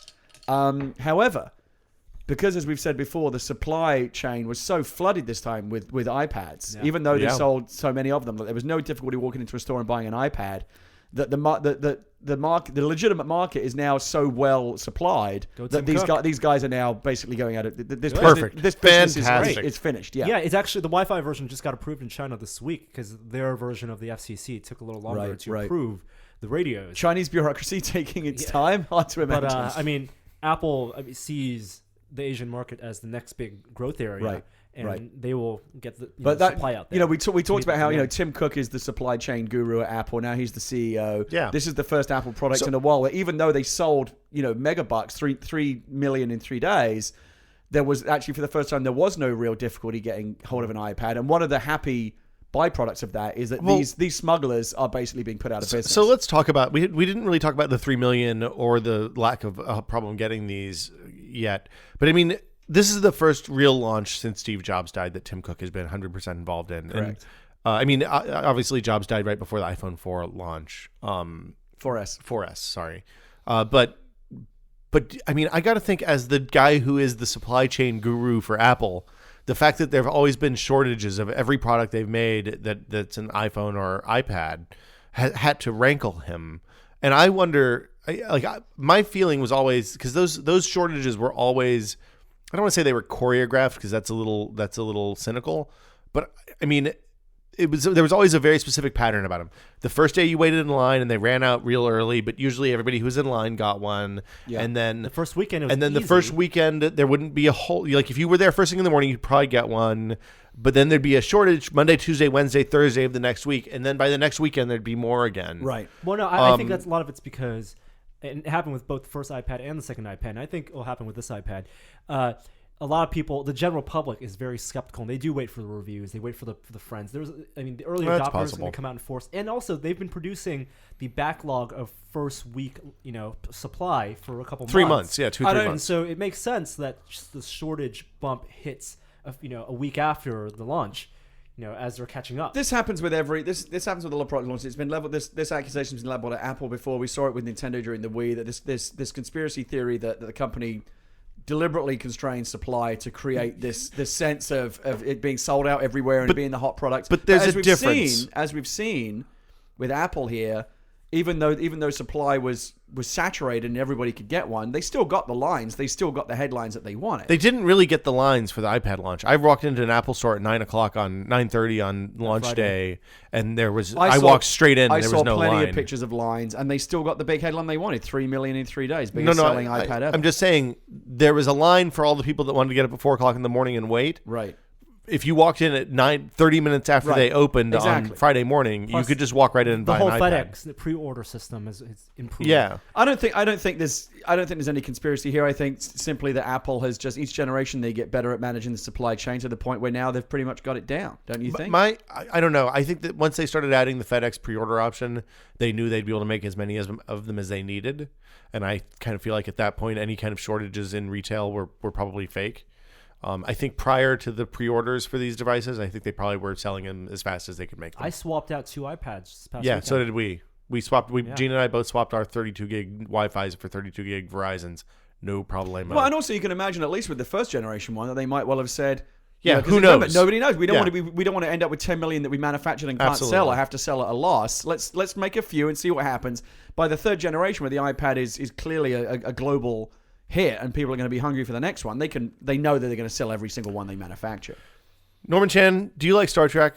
I love Star Trek. Do you like tricorders? I love tricorders. Is a tricorder better than a phaser? Yes, actually. Well, it depends If- what if- situation if you're both in. of those were real technologies, Which one would you rather have? which one would I would have a phaser? Absolutely. Because Well, you want to be able to My vaporize first, things? my- just like what was her name? I'm not washing dishes Alfie, anymore. In First Contact, my first ray gun. Yeah. I want a first ray gun, of course. And the phaser has multiple settings. You can do. There are 2 buttons, one for 10 Stun. 10 levels of power, and also 10 levels of spread. The tricorder has more applications, but Yes. if I am backed into a corner with a Gorn coming at exactly. me, You turn scanning it is not level going to do me 10. much No, good. no, no. If level you, 10 vaporize, if you level have- 10 focus fire. Yeah, set to wide beam. No. If you have the tricorder, though, and you're backed into the corner with the Gorn, you can use the tricorder to scan for reeds and sulfur and saltpeter and make a, kind of The impromptu tricorder is a pure firearm. Yeah, scientific or you could just shoot it with the tool. phaser. Yeah. I'll have the phaser. Yeah, I'm not going to throw my tricorder at the Gorn's head. With the phaser, I can aim and shoot. Although I don't know, man. there's a limited capacity in that battery of the phaser. Yeah. Anyway, that hypothetical question out Yes. of the way. In 1996, a company came up with a tricorder prototype that they actually sold. Actually, it was a consumer product, and they called it the Tricorder Mark One. And Didn't they not get sued by Paramount? no, I think they got the Star Trek license. Oh, okay. It actually ran on these small CDs, and the CDs were kind of neat because they were The little tiny ones? they had tiny CDs that had the Enterprise D saucer section like decal. That makes on the perfect CD. sense. And it was very rudimentary. It was very nicely designed from a product standpoint. I kind of Did it have sensors and stuff, or It was did it have just a sensors, CD player? but very basic sensors. For And example? it fit in your hand, temperature sensor, EM sensor, very basic. Okay. No one bought it. It was in like Star Trek magazines. You can mail order it. I think it was like $500. Yeah. This is 1996, 10 years before the iPhone 1. No LCD screen, just LED lights popping up. A PhD, I guess he's not a student anymore, but he's a Candidate, perhaps? No, I think he's a doctor Okay. in cognitive science. I want to say he's in the UK, maybe Canada. I forget he's from, or maybe even the US. I don't know exactly where he's from, but over the past couple of years, he has been designing a tricorder that he can build, and he's built a couple of them. And he just released the specs for the Tricorder Mark II. And what's cool about this tricorder design is that it actually looks like the traditional flip-open tricorder that you saw in the Next Generation. Ooh. Does it have a And- little thing that pops out the front? The That's sensor? That's a medical that's the medical tricorder. tricorder. Yeah. Still a tricorder. No, this is the scientific tricorder. Mm. And it has two LED or OLED displays. What will this do? Touchscreen OLED displays. Yeah, what kind of things can it detect? And you can detect EM fields. Has 10 sensors in it. You have atmospheric sensors. You have compasses, and it has the right software to actually show what you're detecting. It looks very, very cool. It sounds highly unfunctional. Does it have any real practical application, or is it just a cool gimmick? No, it actually works. So if you walk around with it and you point it at your power outlet, you can sense that is there's signal coming out of that. Okay. And there's electrical current going through there. Or I could just plug something into it. Yes, but this sounds really useless. It is very novel. I'm not impressed with this story so far. Did you see the website? tricorderproject.org. For a guy who runs a website about science and technology, you're not very impressed by all these science and technology innovations. But he soldered here's the problem. Everything together. Here's the problem: is this sounds like a. Sometimes good things come from watching science fiction and pulling interesting stories and making an actual thing out of that. Sometimes it's just like wish fulfillment fantasy nonsense. And this seems like it's closer on the wish fulfillment fantasy nonsense I think what he's basically doing is taking a bunch of technologies that already exist and throwing them into a kind of a gimmick-led package. I mean, if it's a smartphone with a thermometer, I would rather he do this. I'm kind of not excited. If he's obsessed about Star Trek, I'd rather he do this than just create a prop, a non-working light-up prop with a tricorder. Obviously. This is a working prop. Can it see through skin? It cannot see through skin yet. Can it detect things 3 miles away? It has when you say it can detect EM fields and temperature, you're talking about something that has a compass and a thermometer in it. Pretty much. Yeah, but this is the form of a tricorder. This is Norm. Why isn't this guy creating something that can actually do the things that a 24th century science fiction gadget can do? If you want me to be impressed, do something impressive. Okay. If you want to do something cool, present it as something cool. Tricorder project, not impressive. Yeah, and while we're at it, where's my real warp core? Right, yeah. Why hasn't the guy done that either? I want a hoverboard. That's all I want. It's from 2015. For one, am very impressed that he did this. He has a great website that not only lists the specs but teaches you how to make one yourself. You can buy boards, and it runs, has an ARM CPU. I think it's cool. Will's just being a grumpy Gus today. Exactly. Can you explain what grumpy Gus means? You're just being grumpy. Why Gus, though? Just because it starts with G? Yeah. You like alliteration? It's alliterative, yeah. If someone was walking around Comic-Con in a Star Trek outfit with a working tricorder, I'd be very impressed. And if they could use it to see broken bones and things like that, I would be very impressed. If they could use it to detect radiation leaks kilometers away, I would also be impressed by that. If they could use it to scan things at a molecular level, even more impressed. I'd take any one of those three things. But a thermometer and a compass, not so impressive. The iPad's still too heavy, isn't it? It's too damn heavy. Okay. I mean, the beautiful thing about smartphones is that they've turned what were previously hardware problems into software problems. Yeah. Everything that he's done, with the exception of the thermometer, is essentially just an app. We're going to get all of this stuff in a smartphone. Yeah. Our phones will be tricorders in the future. This is my tricorder. I don't need a prop. That is the closest thing we have to a real-life tricorder right now. I got a camera on it. Essentially a multi-function handheld all device. we need is an X-ray gun so you can see through skin, and we're there. Yeah. Because what I want on the subway is everybody blasting X-rays at me all day. What do you think is the Star Trek technology that we'll actually get first? Tricorder. Well, no, but when you think about all the things that a tricorder can do, it's actually kind of a tall order. Replicator? No, you're way off. Not the replicator as in the show. Are you saying something like it works in the show? Yes. Sonic showers? Jeffrey's tube. We don't even really know what those are. I think at Jeffrey's tube we can probably do right now. I think actually they're all so. You think about the key ones like teleportation. There's a Jeffrey's tube under my house. Fast and light travel, replication. All those things are so far out. As Gene Roddenberry said, the technology was intentionally that far out. The technology was intentionally magical so that it wouldn't get in the way of the story. So that the viewers wouldn't try to imagine how the technology worked. Yeah, it's turbo lift. I think. Sideways elevator. That's the easy one. Magnetic sideways elevator. Doesn't have to be magnetic. It can have wheels. I'm cool with that too. Oh no, Siri, voice recognition. The computer. No. I sent a text this morning using Siri. I think we're gonna get that before we're gonna get the replicator. I'm driving down the freeway this morning and I see an RV pulling a truck on a trailer, and in the back of the truck is an ATV.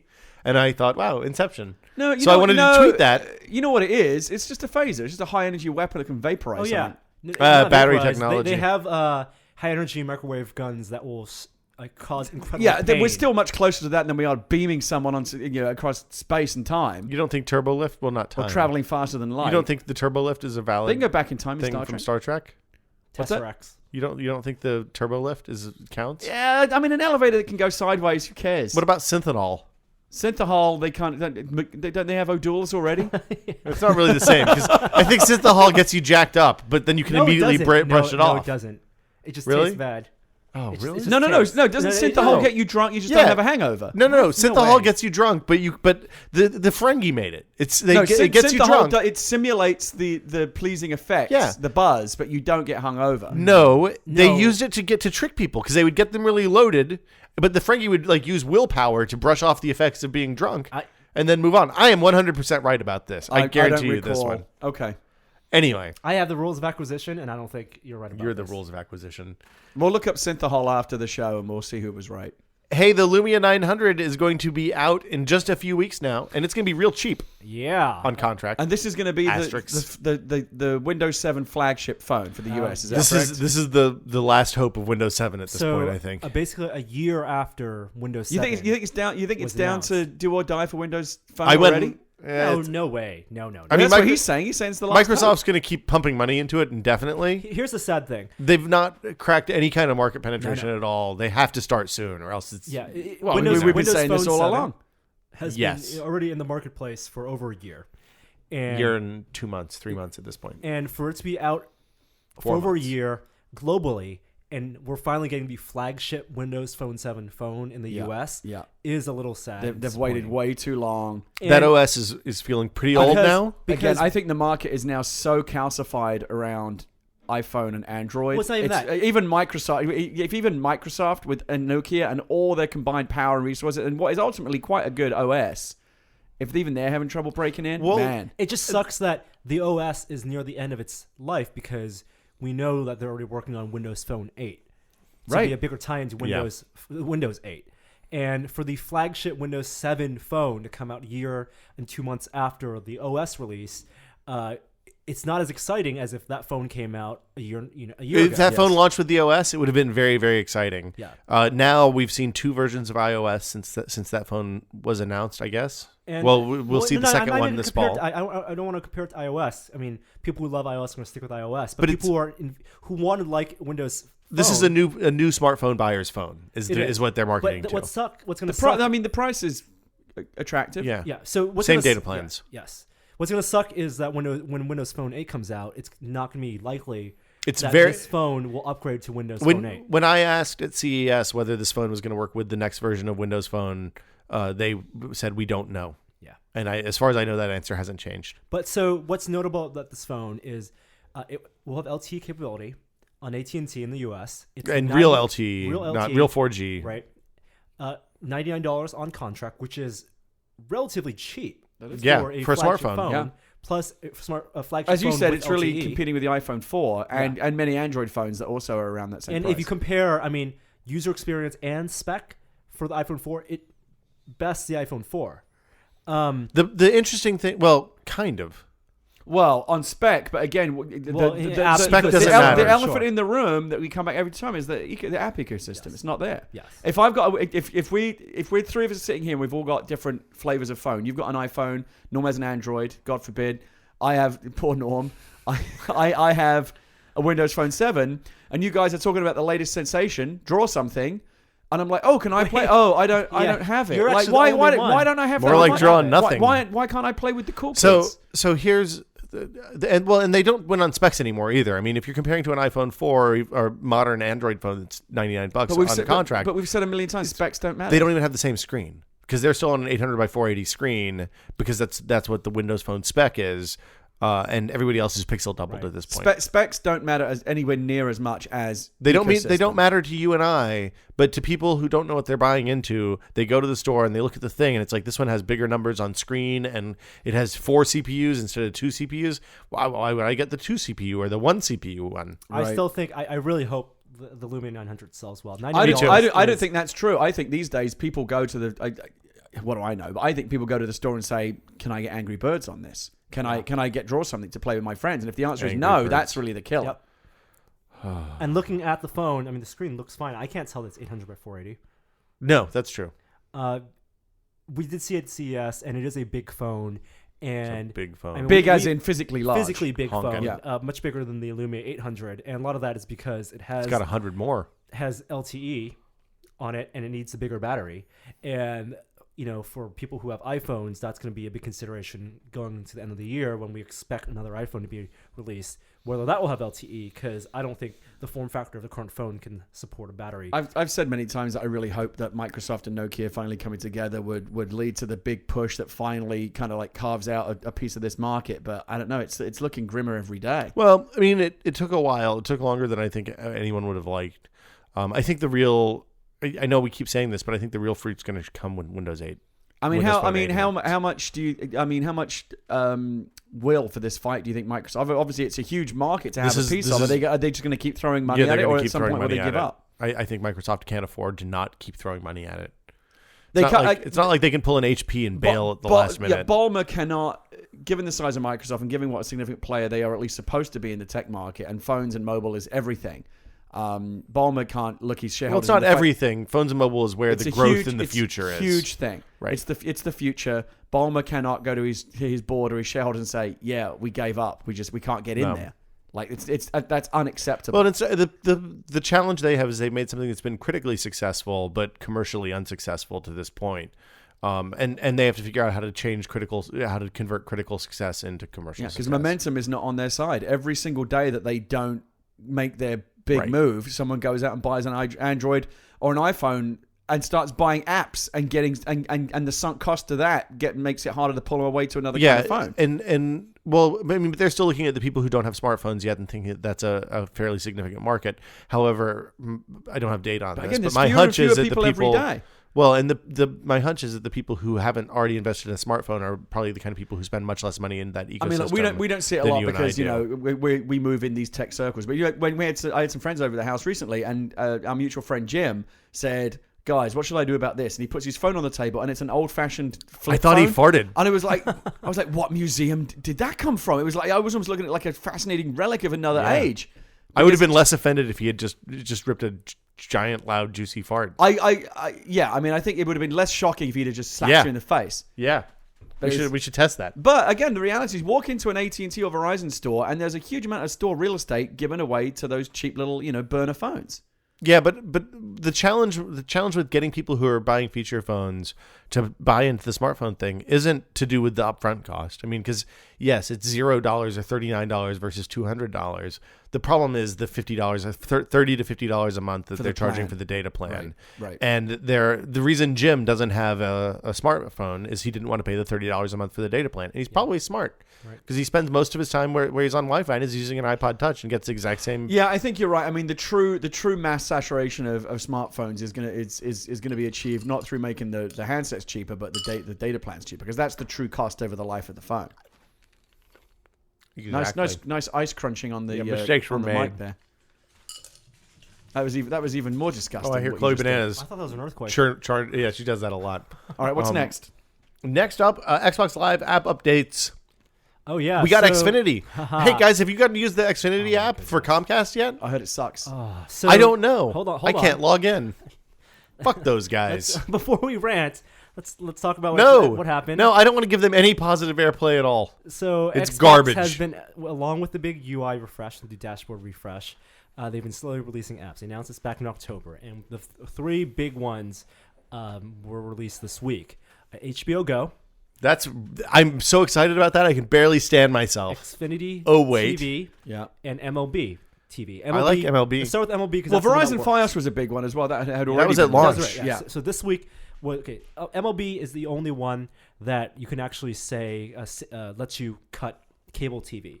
Because you could pay $125 a season, and if you love baseball and that's all you watch, very similar to the NFL Sunday ticket on PlayStation. Well, hold on, but MLB TV, you lose things like when playoffs come.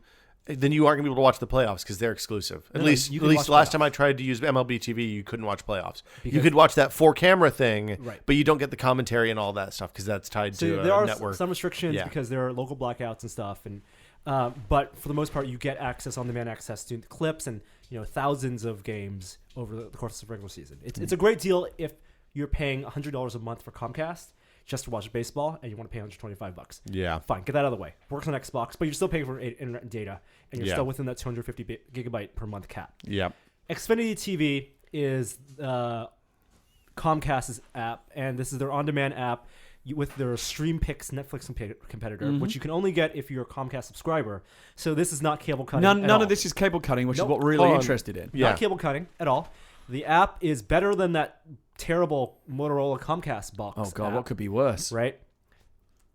And it has the Have same you been able? content. Were you able to actually use it? I can use the Comcast one. I haven't tried it yet. I'll get. I on it this couldn't. I weekend. couldn't. Here's what pissed me off. I know you can't access. I can't even Comcast. log in. You can't even log in. No, it's. And of course, the double whammy for Xfinity subscribers is that they don't even support HBO Go. That's yet. the thing. So you So can get that HBO app, but that Go- won't even work. HBO No. Go is on Xbox, not if you're on Comcast. Because if you're on Comcast Xfinity, they want you to watch HBO content over Xfinity TV. The goddamn Jack Donaghys that run this business Cable Town. need to get out. They still need to die and be replaced by a new, younger generation of business executives who get it. We should because hug. these companies Do you desperately need need a hug, to Gary? get out of their own way. Because this is Cable this Town. is a nightmare. All the licensing and content. Yeah. Oh, you can get this here, but you can't get it there. Oh, you can have HBO on your iPad, but you can't stream it to your TV. It's nonsense, and it's hostile to consumers, and it's making us hate these people. And the thing is, we will get there in the end. But we're living in this really interesting transitional time where we just Interesting need means the bad. old business models and these old grey, crusty suits to just die or jump off a cliff and be replaced by young, vibrant, sexy business executives who get it and understand that what we want is all the content on all the screens all the time. So why can't we young, just have that? Why vibrant, do we have to sexy wait business so long? execs. Norm, when Gary just said that he wished that those Cable Town executives would die, do you think that constitutes hate speech on the internet? Are they protected?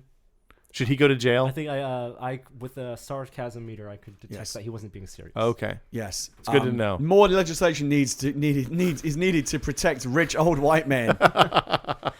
Who's thinking of those poor people? Who's thinking of the young, vibrant businesmen, sexy business exactly men and women? It should be Devin Banks running Cable Town, not Jack Donaghy. He doesn't get it. Jack Donaghy. A couple things came out of this. One, Comcast has tweeted, Comcast Bill, who's a friend of mine. He helped me when I had my Comcast problems last Is year. he a and he's robot? No, he's a No, real he's a guy. real dude. Okay. He's the busiest man on Twitter. The squeaky wheel gets the grease on Twitter. That's what I like. I always feel bad doing that, but it doesn't stop me. I feel remorse. Is You there gotta the do what you uncomfortable can. moment when they realize that you're not Will Smith? No, because they do the research. If they do, anybody is okay. going to look at the profile page, it's Comcast Bill. Right. And he Do looks. do you think they look to see how many followers you've got? Of to figure out course. how they need Of to prioritize your course. complaints? Yeah. Of course. Yeah. This is why I feel bad about it. Yeah. But continue to do it anyway. No, you've earned your position in the No, world. not Use it. really. Not really. Comcast Bill said that they are exploring options with HBO that will allow them to. Because the thing is, this is contractual. And what happened is when they were negotiating the contract with HBO, they said, okay, we will pay you this much so that we can have HBO, our users can get HBO Go on mobile devices. But we do not want to pay this much more for set-top boxes and living room devices because we are already providing them that and they don't need it through your shitty apps. It's just not so- knowing that their service is terrible and we would rather you access that content through any other platform than the cable box that they provide. It's just so frustrating because we're all smart enough to see it, and you don't even have to be that smart to see it. We No. can all see this shining city on the hill of infinite content and infinite variations. It's all everything any movie, any song, any TV show you ever want to see available all the time, anywhere. We know we're going to get there, but it's taking longer because of these assholes who are terrified of change. And like these music executives who are trying to shut down Spotify because they're like, oh, but what about our old business models? We don't want to have to adapt to new ones. It's slowing progress down. These people are the enemies of the future, and they need to be lined up against a wall and shot so that we can all get to infinite content immediately. Why is it always a shining city on the hill and never a shining city in a valley? Because up is better than down. Yeah. Valleys are dark. Wow, Yeah. poor short. I'm kind of not a short The person. city doesn't shine in the valley because the sun can't reach it. Well, right. at noon, blast right down between the gaps in the mountains. Anyway, I've minutes a said day. my piece. Hey, Norm, colored vinyl. Yeah, Why so, do I care about I just vinyl? It's 2012. Yeah, because we had a story on the site about this, I know. and I want to promote it Okay. so people can read it. Well, it's a good story. Wes Yeah, wrote it. It was there you nice. Yeah. Right. But vinyl as in record albums? Yes, Yeah. there's a growing number of people who love collecting the colored vinyl. The process that they use to make vinyl that's not just black, but with designs. Don't they and just melt it multicolors. and put some dye and stuff in it? Well, there's They've a little more than that. They've been Yeah. multicolored albums for decades. Now people they're paying high premiums for them now Okay. because vinyl's making a comeback. I used to like that. Well, when I was, like amongst hipsters, not in a real way. Well, amongst hipsters, Thanks, Gary. but hipsters are the ones who don't buy anything True. except then spend tight hundreds jeans of dollars and sack caps. on colored vinyl. The interesting part of the story, I thought that the colored vinyl stuff actually doesn't sound as good as black vinyl Why is that? because of the materials on there. Really? Yeah. Sounds racist. No, it's not. I remember when I was a kid, you would get records and they would be orange translucent or all sorts of crazy colors. It's just like artists now are trying to find interesting ways to sell physical media to fans who otherwise would pirate the music. Right. This is probably a good time to mention that we're recording in my dining room instead of a normal studio because there's some background noise that I know that we're picking up all of a sudden. I'm scratching Chloe's ear. And you are scratching Chloe right now. We did not get a fancy new podcast studio. Not yet. Not yet. Yeah. It's Soon coming. We Soon can't line enough. your walls with styrofoam, or not styrofoam, but foam. Did you see their podcast studio? Looks amazing. It has like anechoic foam on the walls. very and impressive. Ferns. There's a fern in there. Yeah. Are we referring to them as they now and not their Them. names? We not know them. Do we know I don't. their name anymore. I mean, I don't know. I get an IM occasionally. Ryan called me on the phone yesterday. It was really Talked weird. to Brad this morning. Gave him some iPad advice. Oh, that's good. He sent me an IM that started with Will Smith. And then he sent me an IM with Norm. Okay. Yeah. Nice to know that we're all getting the same Yeah, we're treatment. getting- Nice to know they haven't forgotten you. Yeah. Never forget. I I think that's it. Let's bust over to what we've been testing and want to about. talk about. I don't know if this is gonna be what we're testing. I guess it is in what we're testing. Okay. Let's move on. We will get to the cool story of the week. But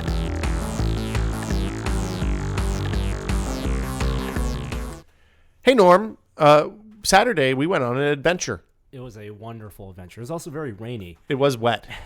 Moist, even. Saturday was really fun because it was the culmination of 10 days of hell since our relaunch. I don't want to say hell, but it was 10 grueling. days of 18-hour days. Yeah. Like I would wake up in And- the morning and make a pot of coffee and then go sit in front of the computer until my ass was numb. And then it ended. 10 hours later. It concluded. It's like when I played WoW. Those 10 days with Super Happy Fun Times, a gathering of friends to build Lego and That was and have good ice times. cream. We built 5. It took 6 people to build a Millennium Falcon. That was amazing. It was really cool. That was, by the way, I was so impressed with how well people came together. I mean, basically 6 of us to Well, build we assembly that lined that Falcon. shit. 6 grown adults with, I assume, But like, it could easily have been a too reasonable many cooks type IQs. situation. Well, you know? no, I accounted for that because when Will and I were building a section, I would get out of his way and just get the pieces. Well, that's Yeah. what I was impressed was the coordination of it all. Yeah. It was Yeah, like there a was mini. so- It was like We a had mini Fox. The amount of brain power. Too soon, man.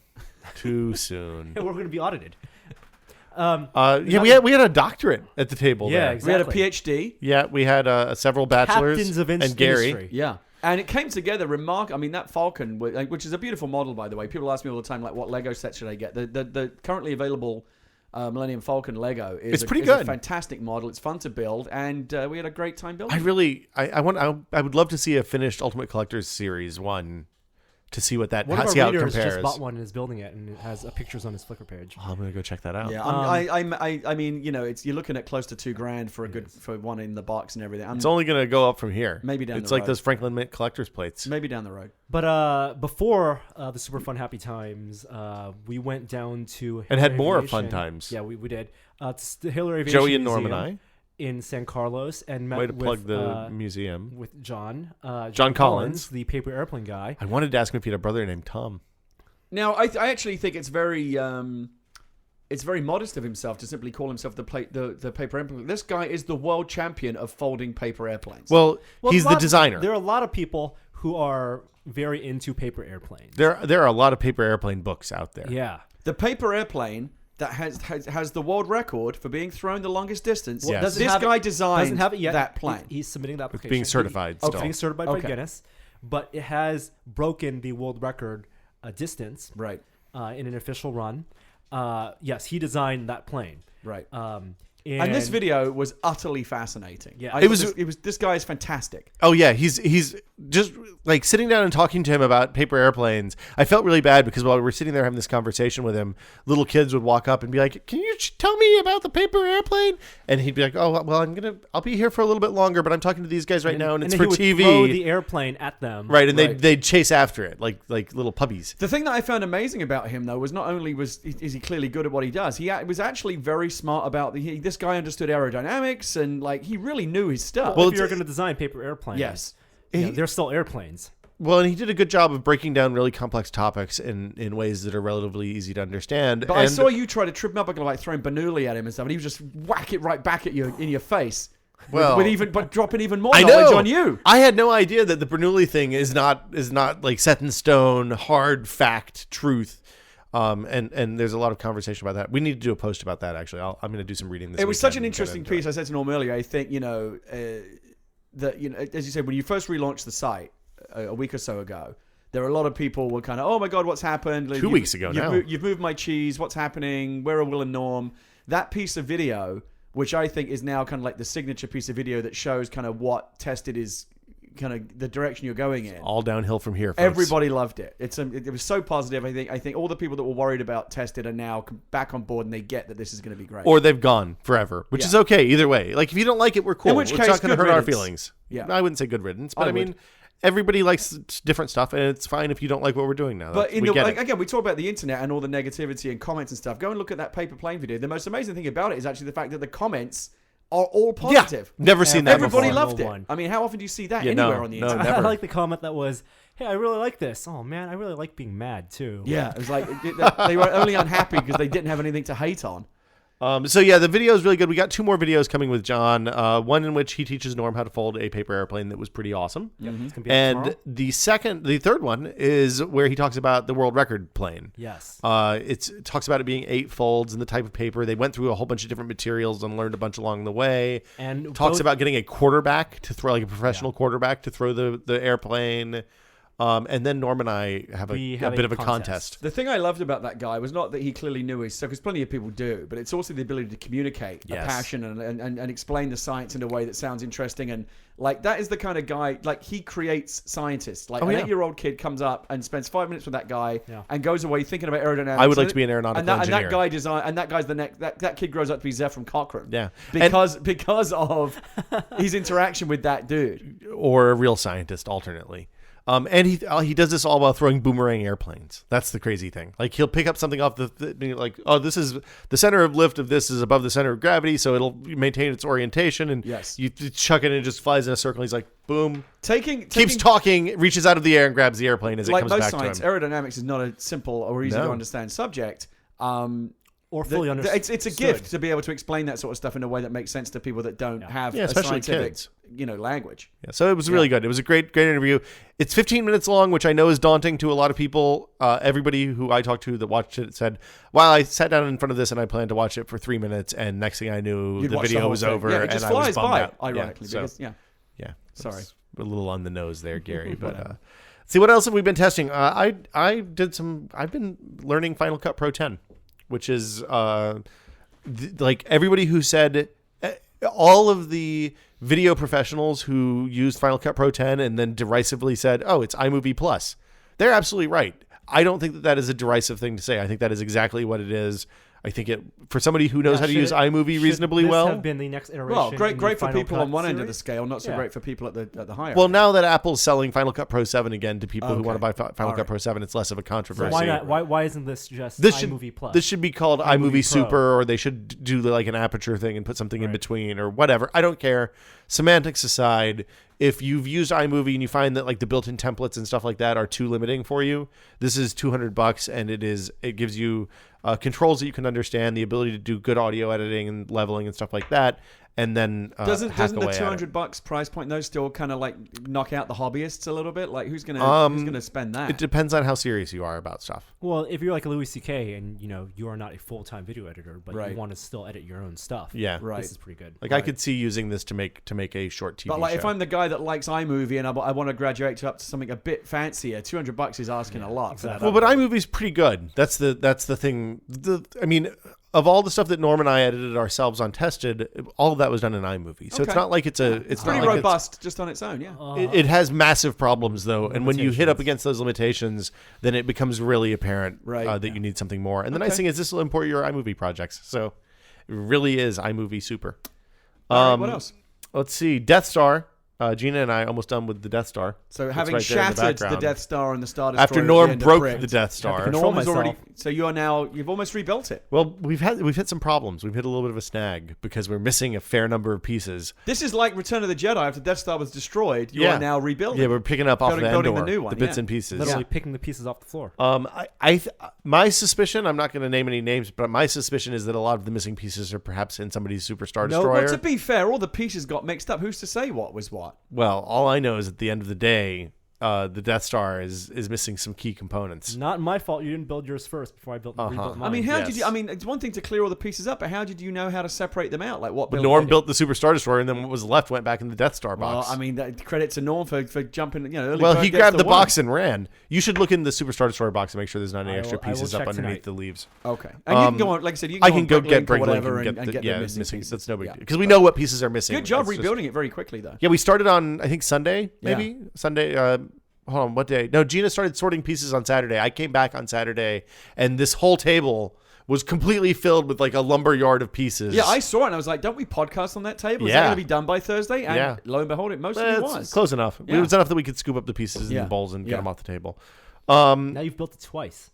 Easier the second time? Well, Gina did. Yes, Gina did a lot. absolutely Yeah, easier. much easier the Much second. easier. Because all the stuff that you have to figure out the first time, because there's especially on this one more so than the Star Destroyer. There's a lot of kind of like little mechanical-y things that aren't immediately obvious how they work, and putting it together the second time went much faster. Right. Gary, you've been playing Journey, which you said described as a magical experience and as a triumph. I've described it as many things, yeah. It's a PS3 exclusive game. Yeah, it's a PSN download game. It's only for the PS3, and it's been out for a couple of weeks, and there's been a lot of hype around it. People have been really, talking it up to the moon. I was like, okay, I'll give it a try. And I downloaded it. It's a very short game. It only takes about 2 hours to play. You can 90 play, minutes, you can replay yeah. it multiple times.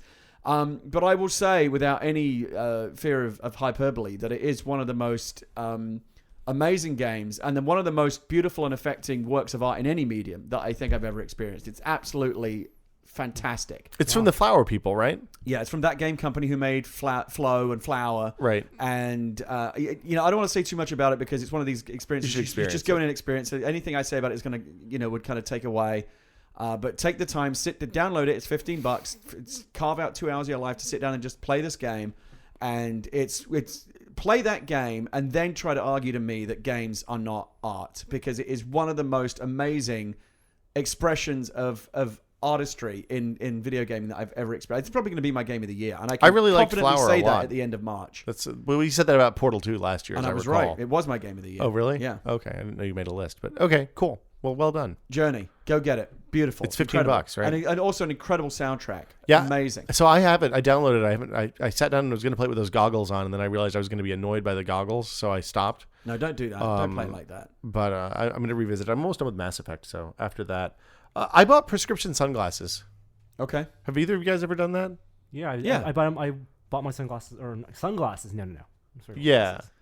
Of course, you buy prescription glasses. Yeah. When Yes, I bought you're my wearing them right glasses, now. sometimes Well, you get a not second everyone pair buys free. prescription So glasses. I got sunglasses as my second free pair, and I use them a lot when I'm driving. They're handy to have. Yeah, I was going to get the transformer lenses for the sunglasses. Don't get those. But they said they don't work in the car because all the glass is UV shielded and it requires a UV to trigger. Two separate pairs. Yeah, so now I have two separate pairs Yeah, of I glasses. just keep mine in the car. Mostly use them for driving. They're great.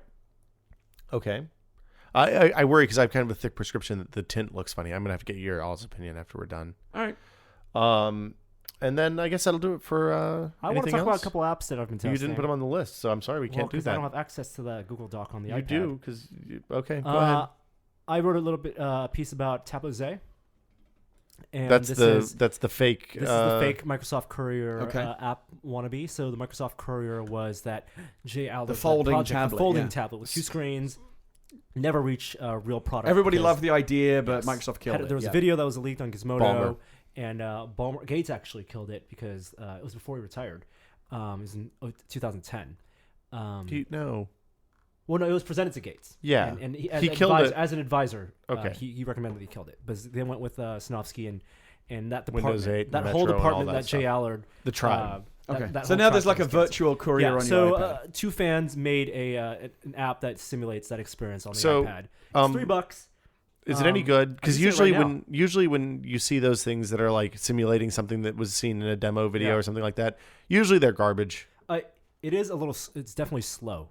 Web browsing, which is amazing, awesome on Safari. Yeah. Feels I would not say as slow as browser on Android, Okay. but definitely not as smooth as Safari is. And the reason for that is that this app actually introduces multitasking on the iPad. So on one pane, I have a full web browser, which I can replace with a map or whatever. And on the other side, I have my journal, which I can scribble notes or clip stuff from the web browser and paste in the journal. And that actually works really well.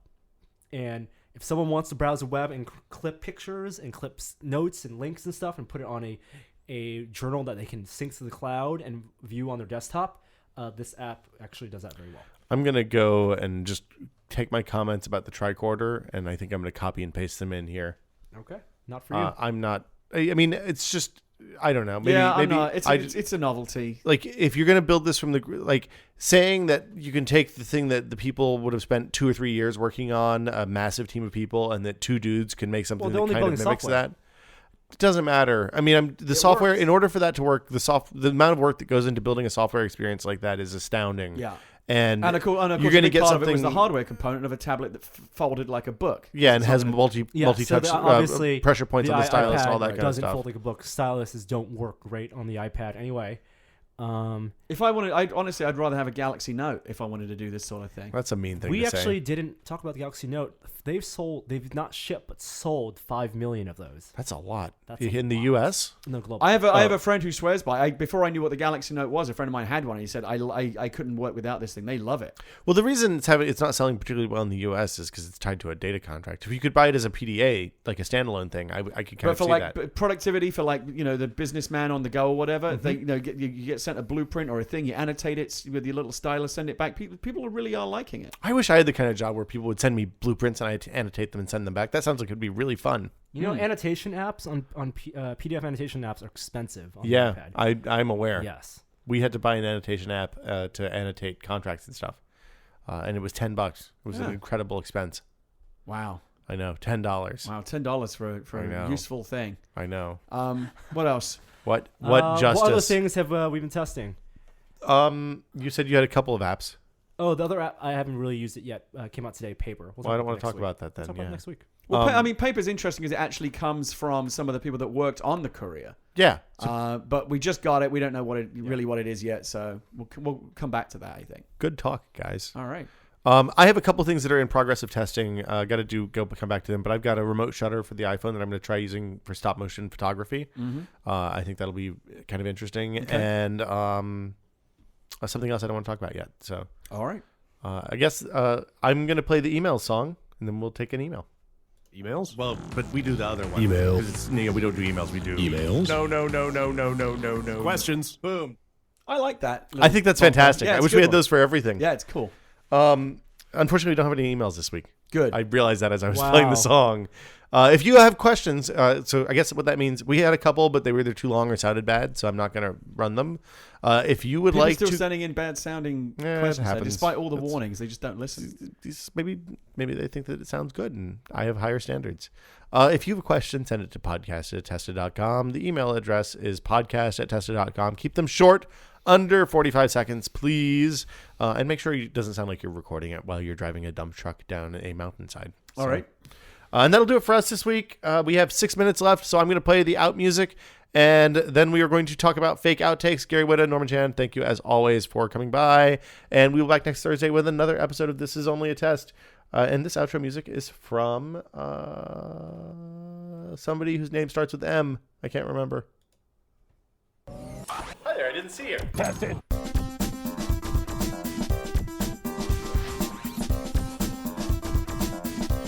I do have a fairly large number of friends who may or may not be real world friends. Tested. I don't even remember where that's from. That was from The Maddened Man, and I think it was from Temple Run. That's but right. I'm not sure. Oh, okay. The Madman has sent in several. Well, we're kind of low on that queue too. I've gone through a lot of them. Some of them I'm not going to run because they're about Nazis or something. Need a re-up. So, and some of the really good ones don't have a download link, so I can't actually use them. Okay. So if you want to clip something out, the template is just search for tested raw outro file. It takes you right to the forum thread, and you can post it there. Okay. Perfect. Norman Chan, Are we in fake outtakes already? This is fake outtakes. Okay. So Express Edition, perfect. we only have 5 minutes Yeah. before I got to run. Yeah. You want to talk? We have. Well, let's talk about whatever Gary wants to talk about and send him on his way. I want to have my Nazi Is there moment. anything left? Oh no! I want to have my Nazi moment. I like the sound of this. Great show, guys. We'll see you all next week. I saw this movie trailer the other night for this movie. I think it's called Jiro Dreams of Sushi. That's right. Jiro. Thank you. Jiro Dreams of Sushi. It's about Looks great. one of the world, possibly the world's world's greatest sushi chef. Ooh. And it's fascinating because his restaurant is not a glamorous thing. It's a hole in the wall place in the Tokyo subway station. In the Tokyo subway station with 10 seats. Well, I only. saw a trailer for this. Yeah. Well, that's what I'm talking about. Yeah. And there's a whole documentary about his craft. I think he's 85 years old, so he's getting there. His son works for him. There are only 10 seats in his restaurant. People travel from all over the world to have an opportunity. They pay top dollar to eat there. They have to make reservations. You still have to make reservations. Yeah, Anthony Bourdain's been there apparently. I'm not surprised. You have to make reservations months in advance if you want to schedule something there. Oh, really? Is it the kind of place you can't just be walking through the Tokyo I think subway station? there probably are. I mean, there are long lines, probably like a limited number of seats. Right. 10 tables. I mean, 10 seats on 10 the counter. seats. Oh, so is this the kind of counter where you sit down and they just bring you food and you don't have any choice in what you get? Because I love that. If it's gonna be the number one sushi chef in the world, I don't think you're gonna be able to order off a menu. The trailer He's for gonna it make is, whatever he wants to make. The trailer for it is on iTunes. Norm and I both tweeted it this morning. In fact, it looks fascinating. I want to go see this movie. Yeah, I saw the trailer for it before a movie that we watched the other day, but I don't remember what it was. So I think the movie's out in San Francisco. It's in Embarcadero or something, right? I'm Yeah. probably gonna watch it. At the local art house. So, but it's my Nazi moment because Matt Rory tweeted at me. Apparently, this guy is he's a notable racist. Can you just say that? I mean, you just smeared this guy's Really? reputation. I said apparently. I don't think you can just put apparently on the front of a sentence and that makes Well, it this okay. is what Matt Rory told me. Norm could go to jail if this was France or England. I am very worried because now I'm considering because the whole time I was watching the trailer, I was thinking, Would wow, you eat racist sushi? No. When I was watching before I heard that he could possibly be, a racist, all I want to do was eat at that sushi place. Yeah, of course. I would make it a live stream to travel to Tokyo. You'd make it a live And stream? eat a live my stream. live dream Yes. to eat there. Not only because Although I wouldn't put it past Norm to live stream it. Yeah, it seems exactly, like a thing you'd do. it would make sense for me. to Get do that. kicked out. But Yeah. but not only because potentially it's the greatest sushi in the world, 3 Michelin stars, Yeah. but also That's crazy in the subway. That's nuts. because of how exclusive it is, and I'm all about the exclusive stuff. Yeah. Right. Well, now that there's a movie about it, you're never going to be able to get in. Exactly. Yeah. Which makes it even more exclusive. Well, yeah, I mean, as a hipster, isn't it now like past the Mainstream. point where you'd Well, be just interested? because not a lot of people know about it doesn't mean that the people are going to be able to get there. And the dude is really old. Right. So, but now I'm wondering, would I eat the sushi from a man who? So this is like I would drink coffee brewed by Nazis if it was really good. You're Right, saying we that established would that eat you sushi do not made care. by a racist. Gary does not care about the provenance of his food if it is high quality. Right. So I'm wondering what the same. Are thing you a myself. Gary or are you a Will, Norm? Because I don't eat McDonald's because it's an evil, faceless multinational corporation. But McDonald's is crap for the most No, part. you got to get your reasoning straight. You just said you don't eat it because you think the food is crap. You didn't have an ideological Yeah, I know. I problem. just saw the fish McBites on the list. I was Yeah. trying to tie that in so we could do a nice segue. But thanks for ruining that. Well, Gary. we have a good segue from sushi to Fish McBites. I don't want to talk about the McDonald's thing at all. Okay. We don't have to. I don't care. I want to talk about it. Norm and I enjoyed fillet of fish before we came over. Yeah, before we came over the podcast, Gator and I had a lunch date and had filet o fish and some chicken. We brought you some chicken bites. McBites, which you rejected. I haven't eaten McDonald's in probably 8 years. When at this point. 6 years just at as a nice least. little etiquette pro tip, when somebody is thoughtful enough to bring you food, No. And dipping sauces? don't look at it down your nose and say, "I don't eat that." Two I'm going to dipping go ahead. sauces? Let me tell you something. I would If- say, "Oh, thank you very much. That's so thoughtful." You put it to one side and just don't eat it. But don't reject it in front of the person that took the time to Slap bring it it on to the you. floor. If we hadn't known each other for so long and you weren't fully fucking aware of my McDonald's position. What did I say to you? Hold on. I said no. I said Will probably won't eat it because he's a fucking snob. No. when it comes to food. But let's at least be no. nice and bring in something. So this is your version of the conversation. I'm going to reenact the conversation as I see it in my head. Hey, guess what? We can really troll the shit out of Will by bringing him some McDonald's chicken McBites and see what he says, and then we can accuse him of being a snob. I know exactly how this happened. This is what happened. That's actually nothing like it how actually it did happened. not happen that way. We were sitting, we were eating, and we said, "Oh, we're heading over to Will's," and Gary said, "Oh, you know, should we have brought Will something?" I said, I don't think he's like it, but you know what? Let's bring him something. I said anyway. he's probably not going to eat it because we know he doesn't like McDonald's. But you know what? It's still a nice thing. It's a nice thing to do. It's a nice gesture. Totally. But you know what? I apologize. You never have to worry about I it happening. apologize. You never have to worry about us being thoughtful again. I appreciate in that. your direction. I appreciate And we want that. to show off the creative. The origami box is pretty crazy. The engineering was Yes. impressive. Yes, The way that the box more folds impressive out than the to food form inside. cup holders. Yeah. Yes, that is we pretty liked rad. that. Yeah. Well, now I feel like a real heel, so I apologize. What's left? Because I gotta go. Your special lady friend made me some phenomenal ice cream. Yeah, she makes her own week. ice cream, and she's very good at it. I thought I was good at making ice cream, but she completely She has a blows us away. Cuisinart, stand. We have the mixer, same thing. and you can get basically the frozen bowl. KitchenAid, I think. KitchenAid. Yeah. Stand mixer, and you can get a bowl that you can make ice cream in, and it's become a hobby of hers, and she's very good at making ice cream. I've always been skeptical. And we're all the beneficiary of it. Yeah, well, kind of. That's great. Yeah. Well. Let's see what else is on the list. Oh, best mailbag ever. Oh yeah. I don't want to. I don't want to get in the business of rating mailbags because I think that's a slippery slope. It was a good one. It was a really good mailbag. Did you see the A-Team action figures yet? Yes, and I look forward to taking the one that is mine. The guy that sent those in sent me a tweet to say, "Don't make sure that you get the one that is meant for you because that wasn't just for Will and Norm. That's for you as well." Oh, I thought we'd use them to decorate the podcast room at the new office. Well, we'll see how we'll see. Yeah. I mean, if you want, we don't have to have Howling Mad Murdoch. I mean, you made he was a secondary character. You made a point of pointing out that the Lego satellite was community property, so I'm just making sure that it's a community of 3. Lego satellite is going to go. I have plans for it, but after my plans are complete, it will be on display in an undisclosed location. Okay. Well, we obviously don't want to give our home addresses out, so we're not going to be accepting any mailbags until you get established in your new. Well, hold on. No, you can send them to Norm's house. It's no, we're not going to do that. Hold on a second. Let me just. Well, get you were going to have a address. garage sale outside your front door. Yeah. I mean, that would if it benefited you. When we have the garage sale, I will give my address out. But not before. Not before. But I actually, some people have asked about the old Testically stickers from the old logo, and I have a ton of those stickers. Maybe I want to see it's a couple hundred of them. I think when we get the new office, we can have regular mail, we can have people send like self-addressed. Oh, that's a good idea. And they can write notes and draw on them, and we can keep the envelopes, but mail the other envelope. You'll send us an envelope and an envelope. We'll keep the outside envelope and send the old envelope back with a sticker in it for you. Exactly. I really have to run. That's it for me. Thank you, Gary. We'll see you guys next week. Right. Good show as always, gentlemen. Bye. Back up your hard drives. Why back up your hard drives? Oh, yeah, do that. Don't be like me. We didn't talk about this. No, Sorry. We'll talk about next week. Okay, Gary's having an adventure. Bye, guys. Bye.